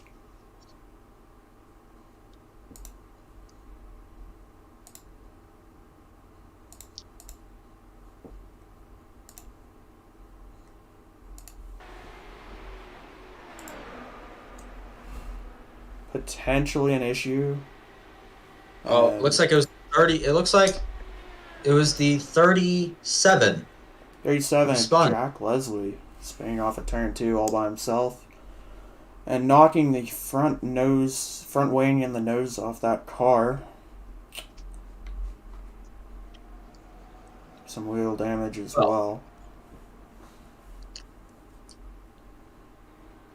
Well, seeing we're under caution, we're going to bring in one of our favorite people, one of your guys' favorite people to talk to as well. You're so used to his voice. We're going to bring in Quentin Haley into the broadcast booth. Q, this is Tyson up in the Work TV booth. Do you have a copy? I have a copy, guys.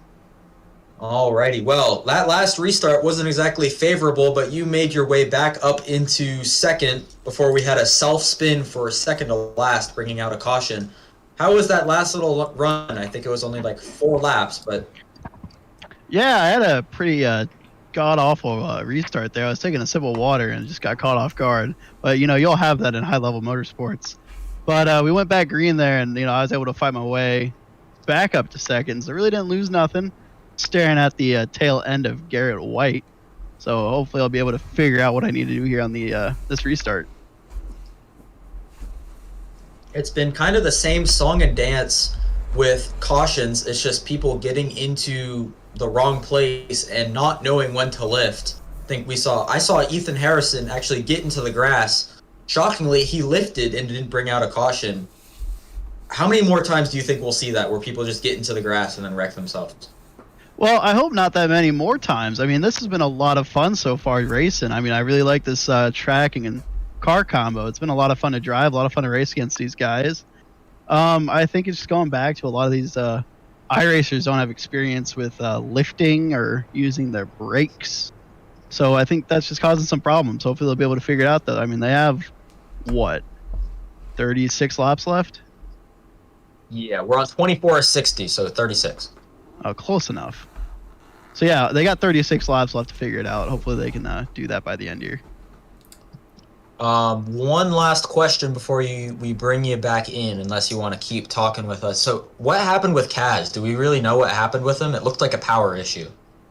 Well, Kaz is just one of those guys when he gets behind the wheel of a race car. There's just all sorts of issues. I believe, from what I'm hearing on my team radio, that maybe he broke a drivetrain, maybe broke an axle, which, you'll have that in high-level motorsports, especially when you have this many cars underneath a blanket. But I just think Kaz probably could have avoided that a lot better. I think it's mostly on him. Okay. I was hoping it wasn't a loss of brain cells, but it seems like it was a mixture of everything. I think you got to have some to lose some. That's fair enough. Alrighty. Well, we're going to be going to 1 lap to go before the green. We'll drop you back into the team comms, and hopefully you have a good restart. Thank you, guys.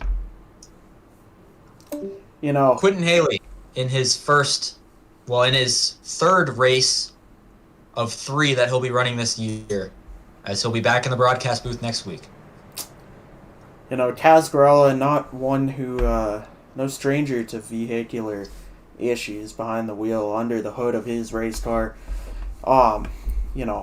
Forgot the brake pedal down in Daytona earlier this year, and, some more issues right there. Like I said, no stranger to issues under the hood of his race car. Well, no brake pedal at Daytona, but it seemed like he was standing on it there in turn 1. And he's 6 laps down by the looks of it, so something broke that wasn't his brain, but you never know. It's Kaz. Garrett White leading us off once again here. Alongside will be Quentin Haley. Quentin looking for a better restart this time around, and starting third, Justin Haley. One of the best guys when it comes to these Indy cars. Green. Garrett fires off. He's going to pull away a bit here.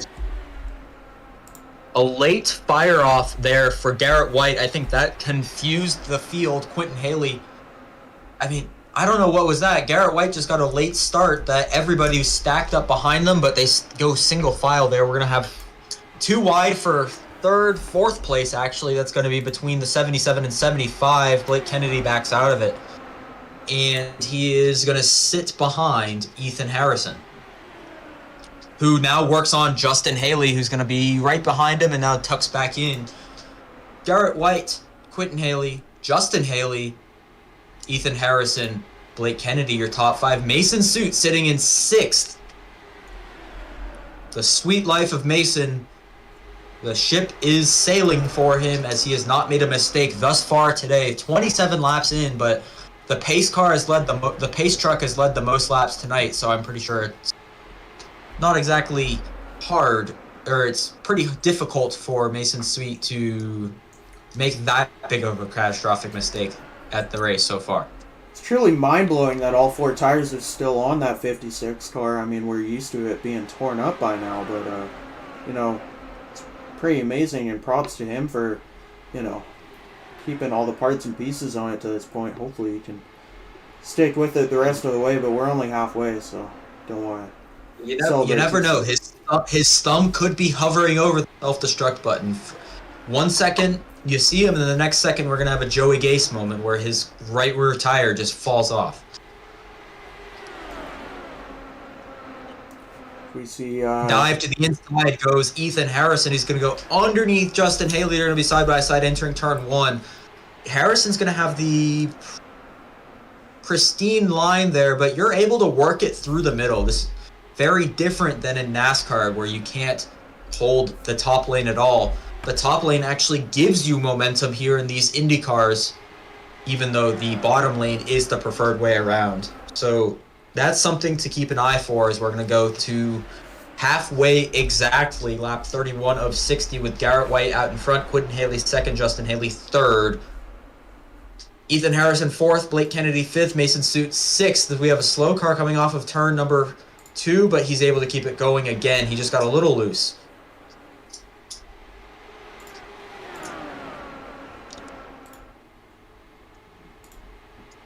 Justin Haley was really getting close to the 13, entering turns 3 and 4. He's going to try different lines. Justin really trying that different line there than Quentin is using, going high in turn 1 and then low in turns 2. But now down to the bottom underneath the 13 goes Justin Haley. Powers his way into second place in the number 99 Celsius machine for Justin Haley. Once again, Quentin now goes underneath the 99. Not sure if he's able to stick it. He doesn't. Now Ethan Harrison's going to be right on his back bumper. Wiggles from both of those drivers. Tell you what, Jay, did you watch the Wiggles when you were little? Did they have that up in Canada? Yeah, they did. I don't remember much of it other than this one song about some fruit salad. But, fruit salad's pretty yummy. A lot like this tasty battle for second place. And funny you say that. The song does go, fruit salad, yummy, yummy. You'll have that big time IndyCar racing. Caution back out. And caution comes out. Once again, this yummy, yummy battle is going to come to an end as we have yet another, if I had to put $5 on it, it was another self-spin for last. Shades of Cody Ware in Bob Schumacher right now. Let's see if we get another look at this one.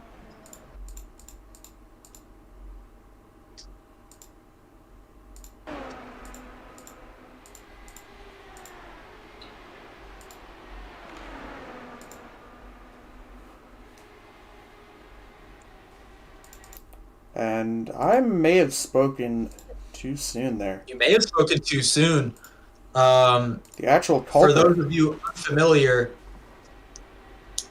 if you missed out on the Kaz Grala slander, I don't think it's ending as he just loses it out of turn 2.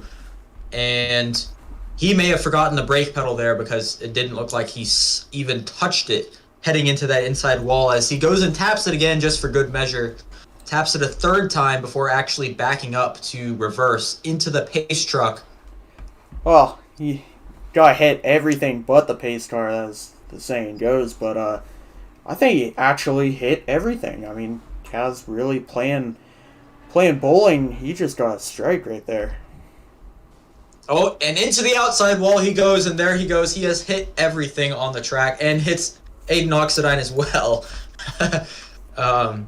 Man, my goodness, as pit stops have occurred.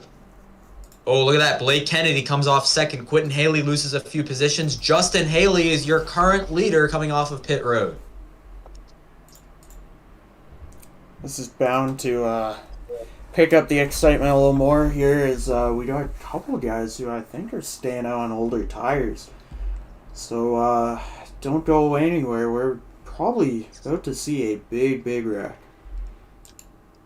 We're going to bring in good buddy Ethan Harrison into the booth. Ethan, this is Tyson up in the Warp TV booth. Do you have a copy? I do. Well, we weren't able to talk to you at Michigan as you were unfortunately one of the victims of the first crash, but we're talking to you now. It's Gateway. been some fun racing out there, man, even though there's been more cautions than I can count on one hand, and I can't count past 5. Well, honestly, this race actually hasn't been that bad. I mean, compared to Michigan, there's been more caution, but the racing is really fun. Everyone's having a real good time here tonight, and I'm just glad everyone is having a good time. I hope everyone who's watching is having a good time, and that's all. That's all that's important to me. I mean, I was joking with the cautions, of course, but I do agree with you. This has been a very fun race, and there's been, even if there's been cautions, that just stacks the field up and lets them go back green and gets us some great pack racing there, because we were having a great battle for third there going on. You're currently sitting, I'd say, just outside the top 5 right now. What's your strategy for this next restart, as we're going to be going back green, I believe, on lap 39 of 60? Yeah, we're coming to the one to green right here, but we lost a couple spots on pit road because everyone in front of Quentin didn't take tires. Ethan Workman stayed out, and then everyone between him and Quentin took fuel only. So we're just gonna try. Hopefully, these tires will help us get to where we need to go. And we're gonna try and keep it clean here, as we're already down a faster pair, I think. No, I'm not. Yeah, we're just gonna keep it clean. I know we have a fast car, and I feel like we can win this race. Alrighty, well, you have Mason's suit right in front of you, and hopefully that hope to win stays after the next few laps. Me too. Alrighty, we'll drop you back into the driver's comms, and have a good rest of the race. Thank you. Always great talking to the GGR owner, Mr. Ethan Harrison. In a record-breaking agreement between him and Paul Granada, unsuspending Mr. Granada, as the two met for the first time in person. We had a wonderful picture that is in the announcements channel of GGR. Certainly a legendary photo. Absolutely. So we get ready to go back racing here. Ethan Workman leading us off. Workman gets a great start, goes off early as everybody has been doing. Green flag is out, and he gets a great jump on Justin Haley and Blake Kennedy. Blake Kennedy goes underneath Justin Haley. Haley's going to try to keep the position, as he's had the car to stick it on the middle lane. Garrett White is getting very close for too close for comfort next to Blake Kennedy, as they're going to be side by side for third place. 75 washes up the track a little bit, and they stay going. Mason Suit has fallen back a few positions. Ethan Harrison has gotten in front of the 56, so that allows him to keep his hope to go. Now, as Ethan said, the people that were behind Quentin Haley didn't take tires, they only took fuel, which means that Quentin Haley has very fresh tires, and he's going to carve his way up through this field. Look at how much he's gaining as Aiden Oxidine cuts through the grass. It looks like he hit the wall. We stay green, no need for a work replay there. Oxidine got out of the way of the leaders, as here comes Quentin Haley right on the back bumper of Blake Kennedy for fourth place. Things heating up further up in the pack right here. We got battle for the lead. Is Justin Haley going to seek the inside lane on Ethan Workman? He's going to take the lead away. Minimal effort right there. Workman just slid up the track there. I believe he voluntarily gave up the spot, because that was the smart thing to do there for the 13. He knows that he is the inferior car there, and he is going to battle for third place now, as Quentin Haley got around Blake Kennedy heading into turn 1 using the draft of Justin Haley. Now we've got, I believe I saw smoke in the back, but we stay green. There's no caution yet. We're on lap 42 of 60. I believe the smoke I saw was the wall, so please ignore what I said. 43 of 60 now as the 13 works underneath the 13.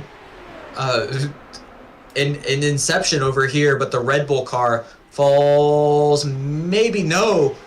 Workman pulls alongside Quentin Haley now. We're going to go on the Henry cam as we go into turns 3 and 4. Quentin Haley fighting this car all the way around the track, and he gets clear of Ethan Workman, and he sees his next opponent further up the road here. Is Garrett White going to look to the bottom of Justin Haley? He's going to get there. Garrett White is going to be side by side with Justin Haley as the caution comes out. A great battle for the lead gets ended here as the caution comes out once again at Gateway for, I would say this is the 6th or 7th time that we've seen a yellow. But still very amazing racing that we've had going on, and we have another drifting car there. That's Nick Pena in the 52 Oreo machine. We're going to pull up the Ward replay and get another look at what happened right there. That's the second race in a row that Pena has done a little drift and move. He is side by side with the 73, the BWT cars. Oh, it looks like it was a wash up the track there, and Pena just got wrecked, nowhere for him to go. Yeah, and you hate to see that. I mean, Pena's been one of the more talented guys in this series, and he's run up front in the majority of races tonight. Here at Gateway, he struggled a little bit, but he ran really well at Michigan, and normally he runs really, really well. So, unfortunate to see his night go this way. Alrighty. Well, as Pena drifts down pit road, we're going to do yet another one of our drivers here on lap 46 of 60. We're going to bring in Blake Kennedy. Mr. Kennedy, this is Tyson up in the Work TV booth. Do you have a copy? Yeah, a copy. Alrighty, well, you're sitting in 5th place, I believe 5th place right now. Had some great racing there. Actually, 4th place, I'm sorry. You've had some great racing there up front. Certainly been a blast watching you work your way through. Yeah, it's been a fun race so far, for sure. I really enjoyed it.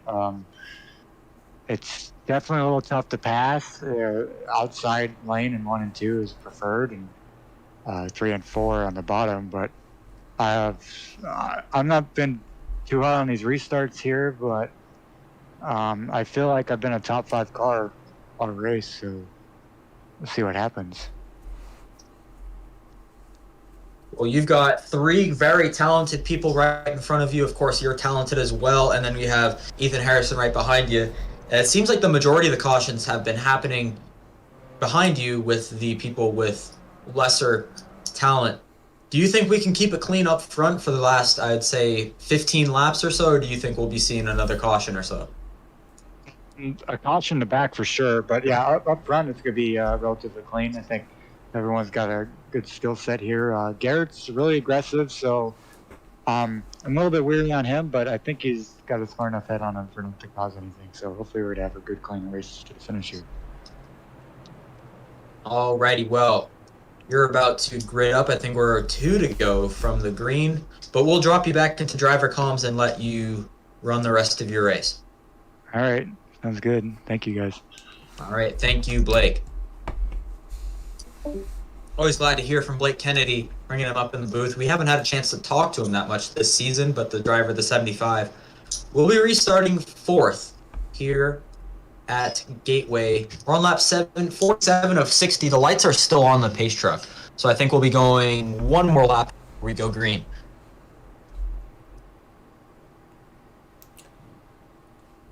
Man, it's been a long night of racing here, but no shortage of action for sure. And I think we're in for another absolute barn burner of a finish. I mean, we got 5 great race cars left in a blanket here. And, you'll have that in the GGR Indycar series. It's going to be exciting to see what Justin Haley, Garrett White, Quinn Haley, Blake Kennedy, these guys, see what they can do here. I mean, we still have Workman there as well up front, and he certainly has no shortage of talent as well. And I would say a driver that we really haven't talked about today is sitting in 7th place. That's going to be the 56 of Mason Suit. Well, I'm sorry, not Mason Suit. It's Sharps, who's been in the 92. Mason Suit, I mean, we've kind of talked about him down this whole broadcast. Sharps has been sitting in that 7th or 8th spot majority of the day, and he could very easily get a top 7 finish, top 6 finish here, depending on if the 13 loses ground on the start.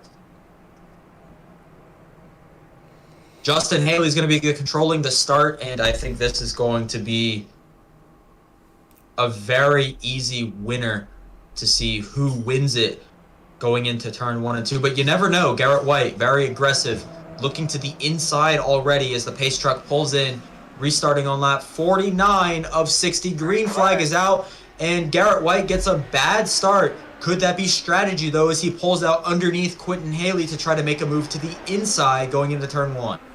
My eyes on that 13 of Quentin Haley. He's been fast all night long, and so many times he's been one spot short.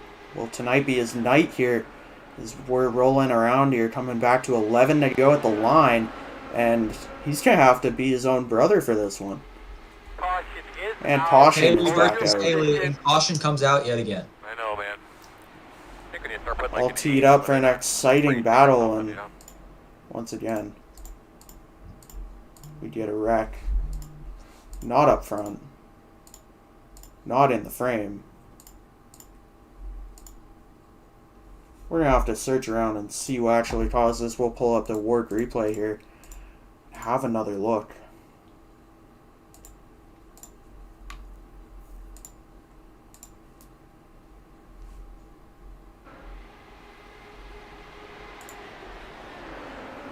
So we're going to look here, and may have been back here with Ethan Workman.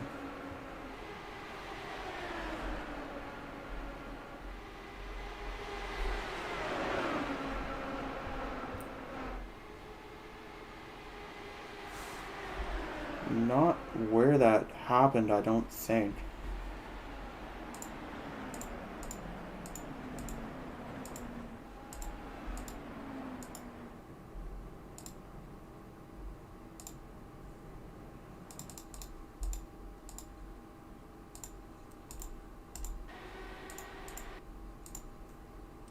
I do believe we've actually found the incident here. So was it Schumacher? Oh, it looks like Schumacher got turned. I just got down that rumble strip, and 73 involved as well. So unfortunate incident there for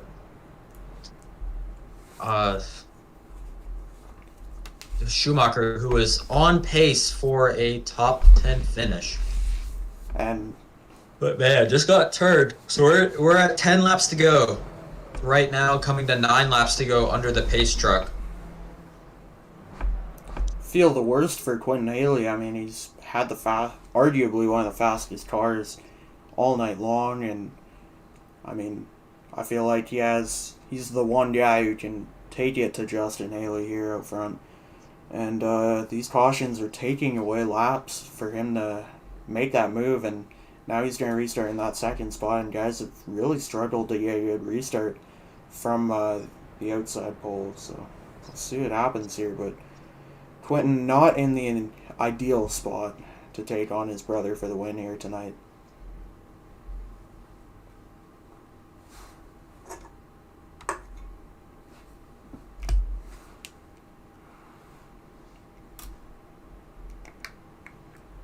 A little bit of an update if you're a baseball fan. The Atlanta Braves leading 3-2 in the World Series. It's Game 6, bottom of the 9th inning. They're winning 7-0, only 3 outs away from securing the World Series that is currently happening right now. But don't tune away from GGR. I would say this is more entertaining at the moment. If you have 2 screens, definitely pull up both.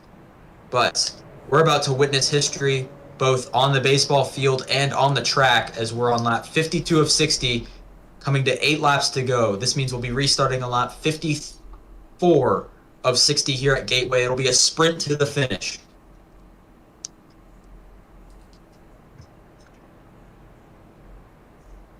Going to be very much a very good race to the win between Quentin Haley, Justin Haley, Blake Kennedy, Garrett White, 13 of Aiden Workman, and Mason Suit even, and Ethan Harrison. Josh Patterson as well. He could be a contender.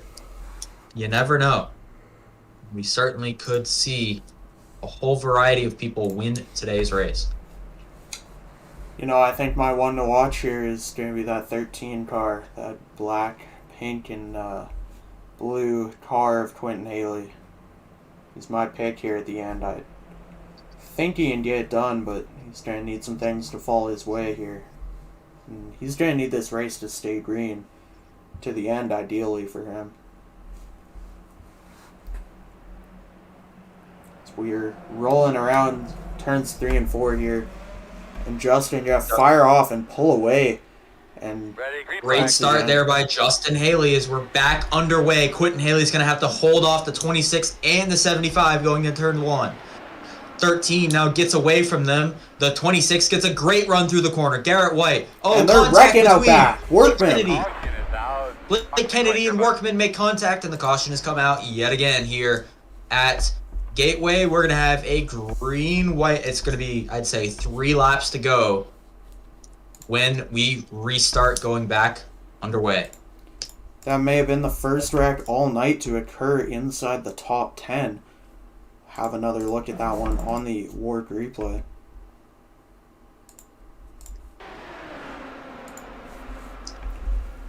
So we see rolling off of turn number 2, Kennedy gets down the track in the 13 car of Workman. And amazing job by those guys. They've struggled to avoid trouble all night, but somehow actually don't end up absolutely destroying the 13 car as he was spun in front of the field. But heavy damage there, knocking the nose cone off, some wheel damage as well, scraping up the side pods. If he has a faster pair left, which I assume he does, as I don't believe he's been involved in any incident tonight, he's going to want to go take that, go back out, and he's still got another shot here.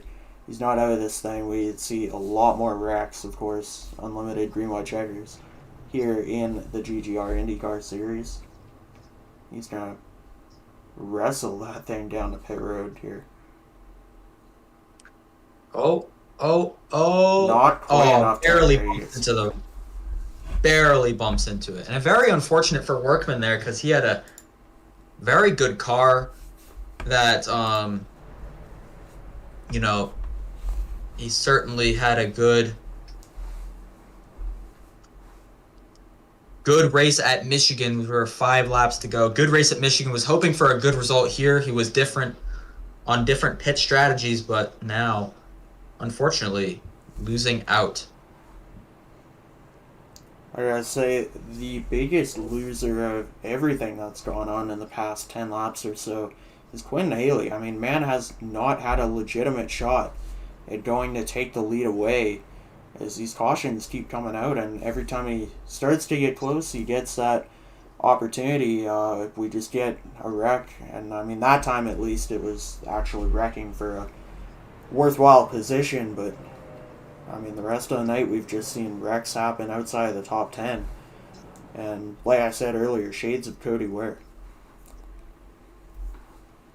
Shades of Cody Ware, indeed.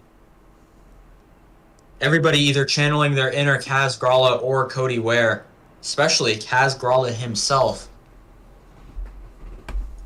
Maybe even throw in a little Joey Gase, I would say, as well with these guys. A little Quinn Houff as well. So we're going to have a mid-race recap here. We have 4 laps to go. We've had 8 cautions tonight for 28 laps and 3 lead changes. It's felt like a lot more with how close these boys have been racing. Garrett's been up front for a bit. Justin Haley up front for a bit. Kaz Gralla up front for a bit. But, any one of these guys are still on this racetrack could go get it done right here tonight. And, I mean, you can't even count out Ethan Harrison back there in 4th. It's shocking to think there's only been 3 lead changes, and those 3 lead changes have happened under yellow. That's the biggest shock for me. There's only been, there's been 1 green flag pass for the lead. And it's going to be very interesting. I'm not sure why we didn't go green with 3 to go instead of having to wait to go to the green-white checkered, but it is what it is. Actually, I'm getting word from the TV producer right now. We want a green-white checkered so then we can keep going. So we're going to have a Limeade Media, green, white, checkered here. Going to 2 laps to go. So, it'll be very interesting. The GGR IndyCar Series presented by Oregon Diecast. GGR Night in America. Hopefully everybody is enjoying tonight's doubleheader madness. Race 1 was won by Aiden Oxidine at Michigan. Race 2 is going to become to the wire with 2 laps to go. Justin Haley, Quentin Haley is going to make up row number 1. Garrett White and Ethan Harrison make up row 2. Josh Patterson and Mason Suit in row 3. Tell you what, Josh Patterson started 10th on that last restart. He has made his way back up to 6th. We're going to have a fun one. 5th technically on track, actually, because he's on the bottom lane. But Justin Haley picks the high lane for this restart. Very interesting. Does that mean he's allowing Quentin to get a good start? Or will he dust the field to get the advantage to turn 1? Green flag is out. We're back underway. Justin Haley, yep, that's exactly what he was doing. He was making sure that he got the good advantage going into turn 1. That's huge here. Quentin's going to have like one real big shot at Justin out front here. He's going to get this run down the backstretch, but Ethan Harrison looked like he was going to make a move there. I think Quentin's going to have one shot down into turn number 1. He's going to need every last bit of tow he can get. White flag in the air. It all comes down to this. 1 lap to go here at Gateway. Here comes Josh Patterson making his way to the front. He's sitting in 3rd. He's holding off the drivers. Here comes Quentin Haley to the outside, to the inside. Justin Haley, Quentin Haley, 1 and 2 as they he turns in. He turns his brother. A big crash up and over. Garrett White wrecking off the corner, and Quentin Haley is going to win it at Gateway. What a finish! Oh my goodness. And that's why you watch the entire race, ladies and gentlemen.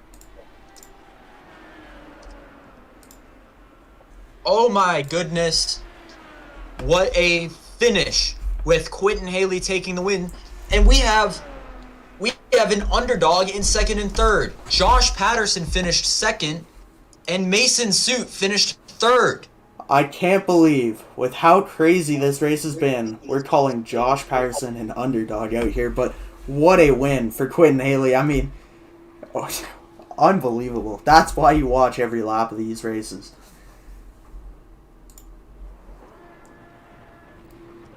What a win, as Quentin Haley's going to burn it down. Wow, what a finish. We're going to need to pull up a WARC replay here before we even have our guys in for interviews here, but what an ending there.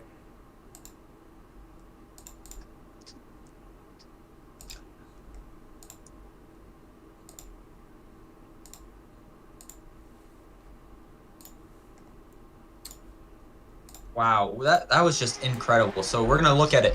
Quentin goes high, then goes low. He's got the run. He is not lifting. And just taps the 99, sends him up into Ethan Harrison. And man.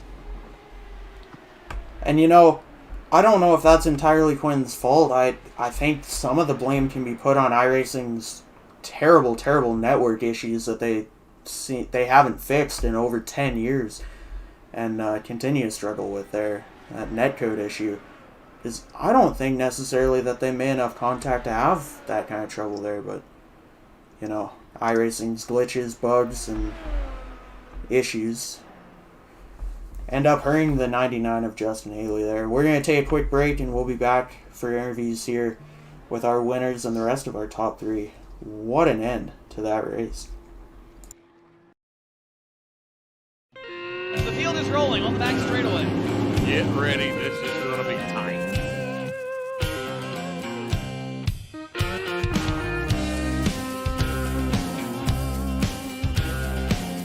Out of turn 4, ladies and gentlemen.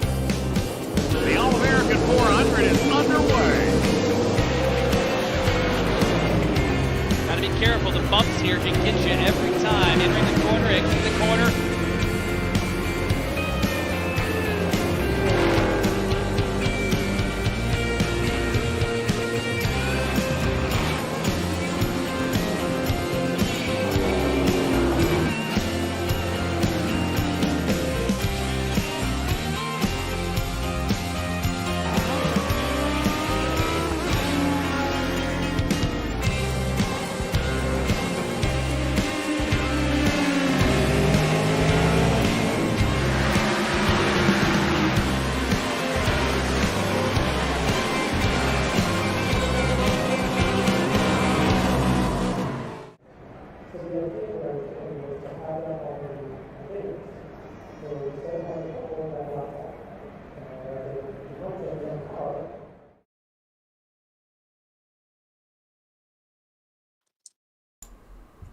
Alrighty, we're gonna bring in our winner here today, Quentin Haley.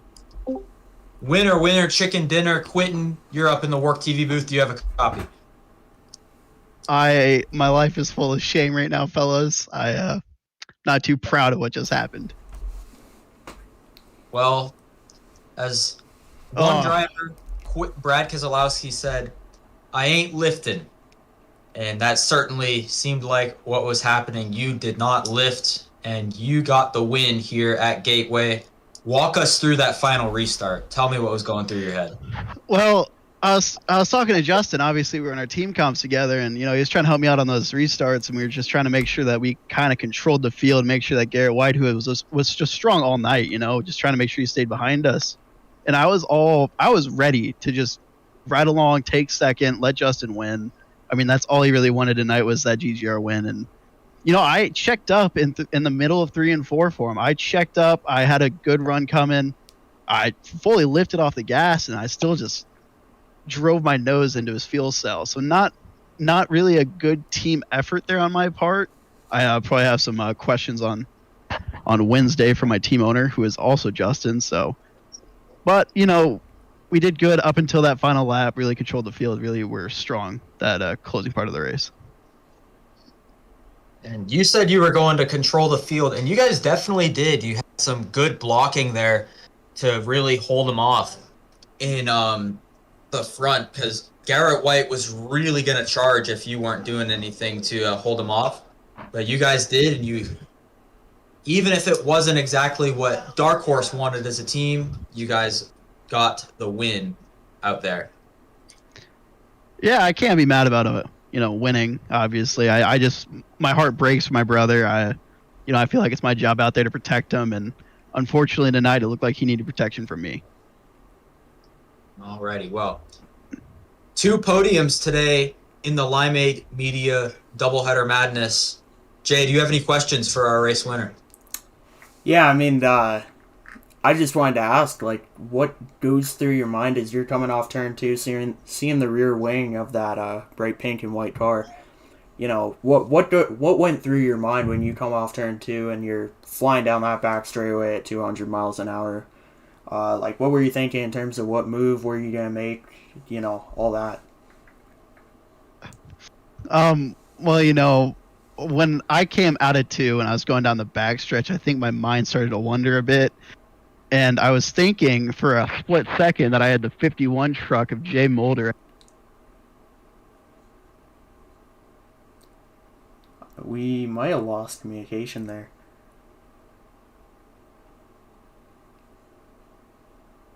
Hello? My mic cut out. Anyways, as I was saying, I thought the 51 of Jay Mulder was in front of me at Charlotte, and I just slammed into the back of him. I've been known to be the type of guy that's not afraid to wreck people. Just didn't want it to be my brother. Alrighty, well, do you have anybody to thank at the shop? You certainly have quite a few sponsors that will be interested in what you had to say here tonight. Yeah, I'd like to thank Dark Horse Racing. I know I wrecked one of their cars tonight. So, big thank you for them for letting me keep doing this. I'd also like to thank Lee Filter Getter Protection, the Fraternal Order of Eagles, Matthew Logan Shocks and Suspension, Tom Ackerman Racing, Limeade Media, and Lethal Chassis. All right. Your race winner, Quentin Haley, certainly was a fun one, man. Yeah, I'm really happy that I could cap off my driving career at GGR with a win before heading back to the broadcast booth next week. Glad to have you back up here next week, and us here at Limeade Media and the rest of the broadcast booth congratulate you on your 2 podiums, a 3rd place finish and a 1st place finish in the Limeade Media Doubleheader Madness. Thank you, guys. Thank you.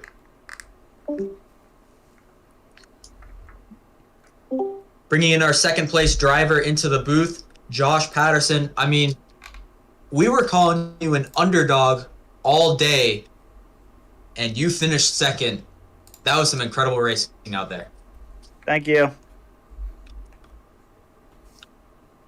What was going through your head on that final restart there? You were restarting on the bottom lane in 5th, and you just saw you saw the waves clear for you. How was that for you?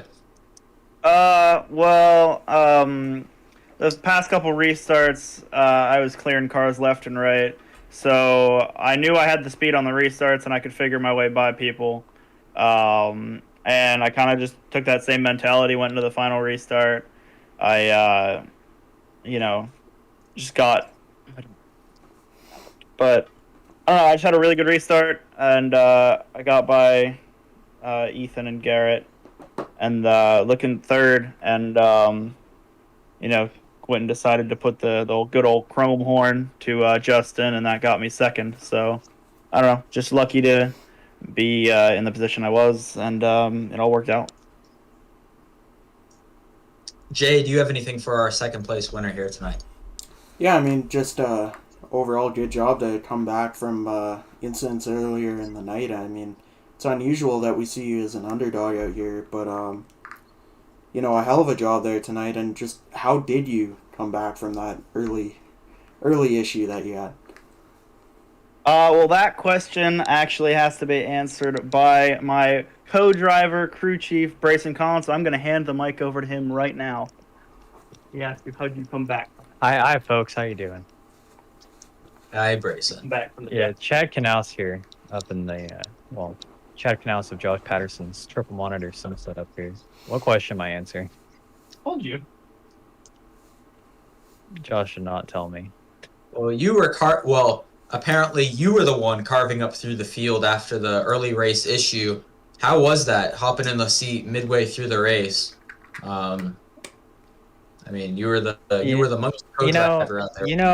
The driver of the O2 spun it around, backed it into the fence. We had to get a tow truck, pull us out of 1 and 2, take our lump of sheet metal and broken front and rear wings to the garage. Of course, Henry Clapper, thanks for Henry Clapper, Bob Shoemaker. Shout out to them, for just piling into us when we were stopped on the wall. Great, talented drivers here in the GGR Indycar series. So glad I'm in the booth and not on the track for these things. Actually, it's painful to do both. Anyways, so yeah, driver of the O2, backed it into the fence. Needed a whole new car up here, so got the tow truck, wheeled us back in the pit road, dropped us down there, put brand new Indy car back on the track, and had to overcome being 2 laps down. And then late in the race, driver of the O2 finally realized that they could go on the restarts, although they kept lifting off the gas pedal for whatever reason. Every restart, don't know what was going on there. And ultimately, P2, great day for the O2 crew here. I think I did a great job on the box here. We had some really good strategy calls trying to help get us back here on the lead lap. The main strategy call, of course, was stay ahead of Bob Shoemaker for those 2 laps that we were down. To try to get our laps back. Ultimately, it worked out well because we ended up ahead of Bob Shoemaker, got our laps back, and ended up ultimately taking tires, and we were able to stay out, take the track position, and come home P2 thanks to Dark Horse imploding for the win here. I would say some pats on the back for yourself there, Mr. Collins, and the journalists are furiously typing about all the things that you have just said. Any thoughts, any sponsors that you too would like to thank? I'm gonna say about half the sponsor list, and then Josh will cover the rest. So as a crew chief here, we got WORC. Make sure you go check them out. Obviously, it's the main league here on Work TV. So obviously go check out Work if you want actual competitive, good, clean racing for 3 nights a week. Yeah, because you get 1 night a week here in GGR, and you just you contemplate selling that sim setup.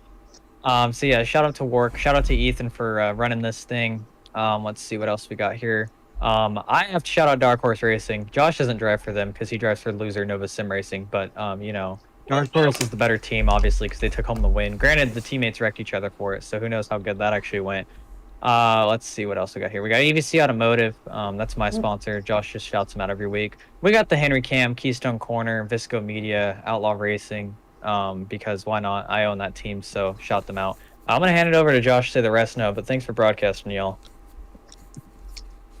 All right, time to get back to the regularly scheduled program. I got to thank everybody at Nova Sim Racing, Paul Granada, Jay Mulder, FU Garrett, for everything they do week to week. Paul unfortunately couldn't make it out tonight. Eilis couldn't hop on his sim, unfortunately.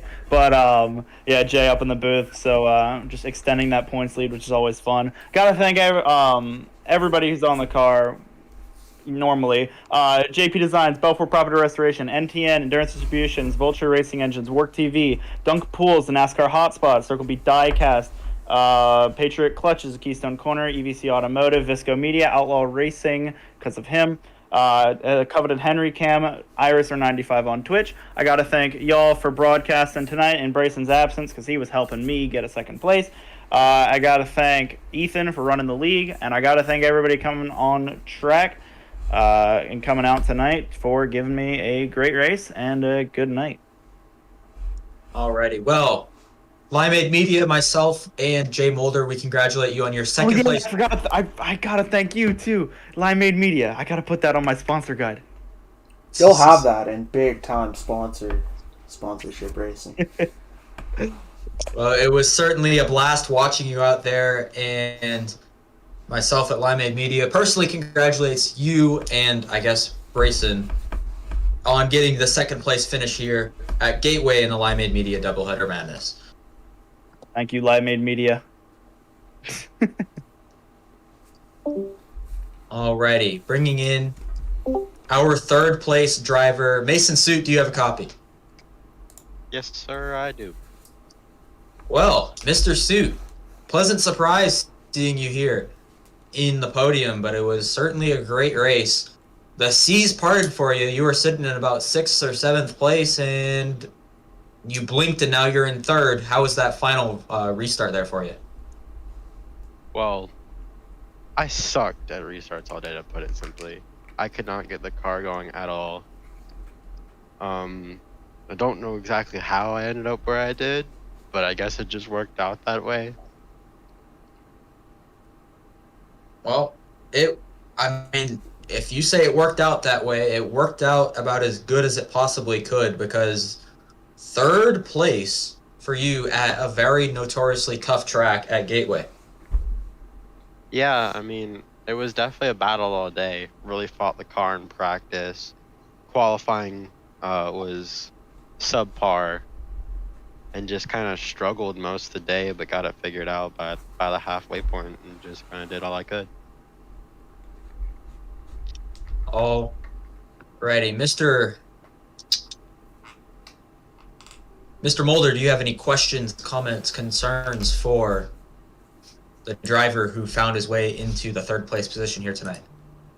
Yeah, I just wanted to say, it's not often we see that 56 car cross the start and finish line without a scratch on it. So props to you for, for once not getting into everything but the pace car, and sometimes even pace car included.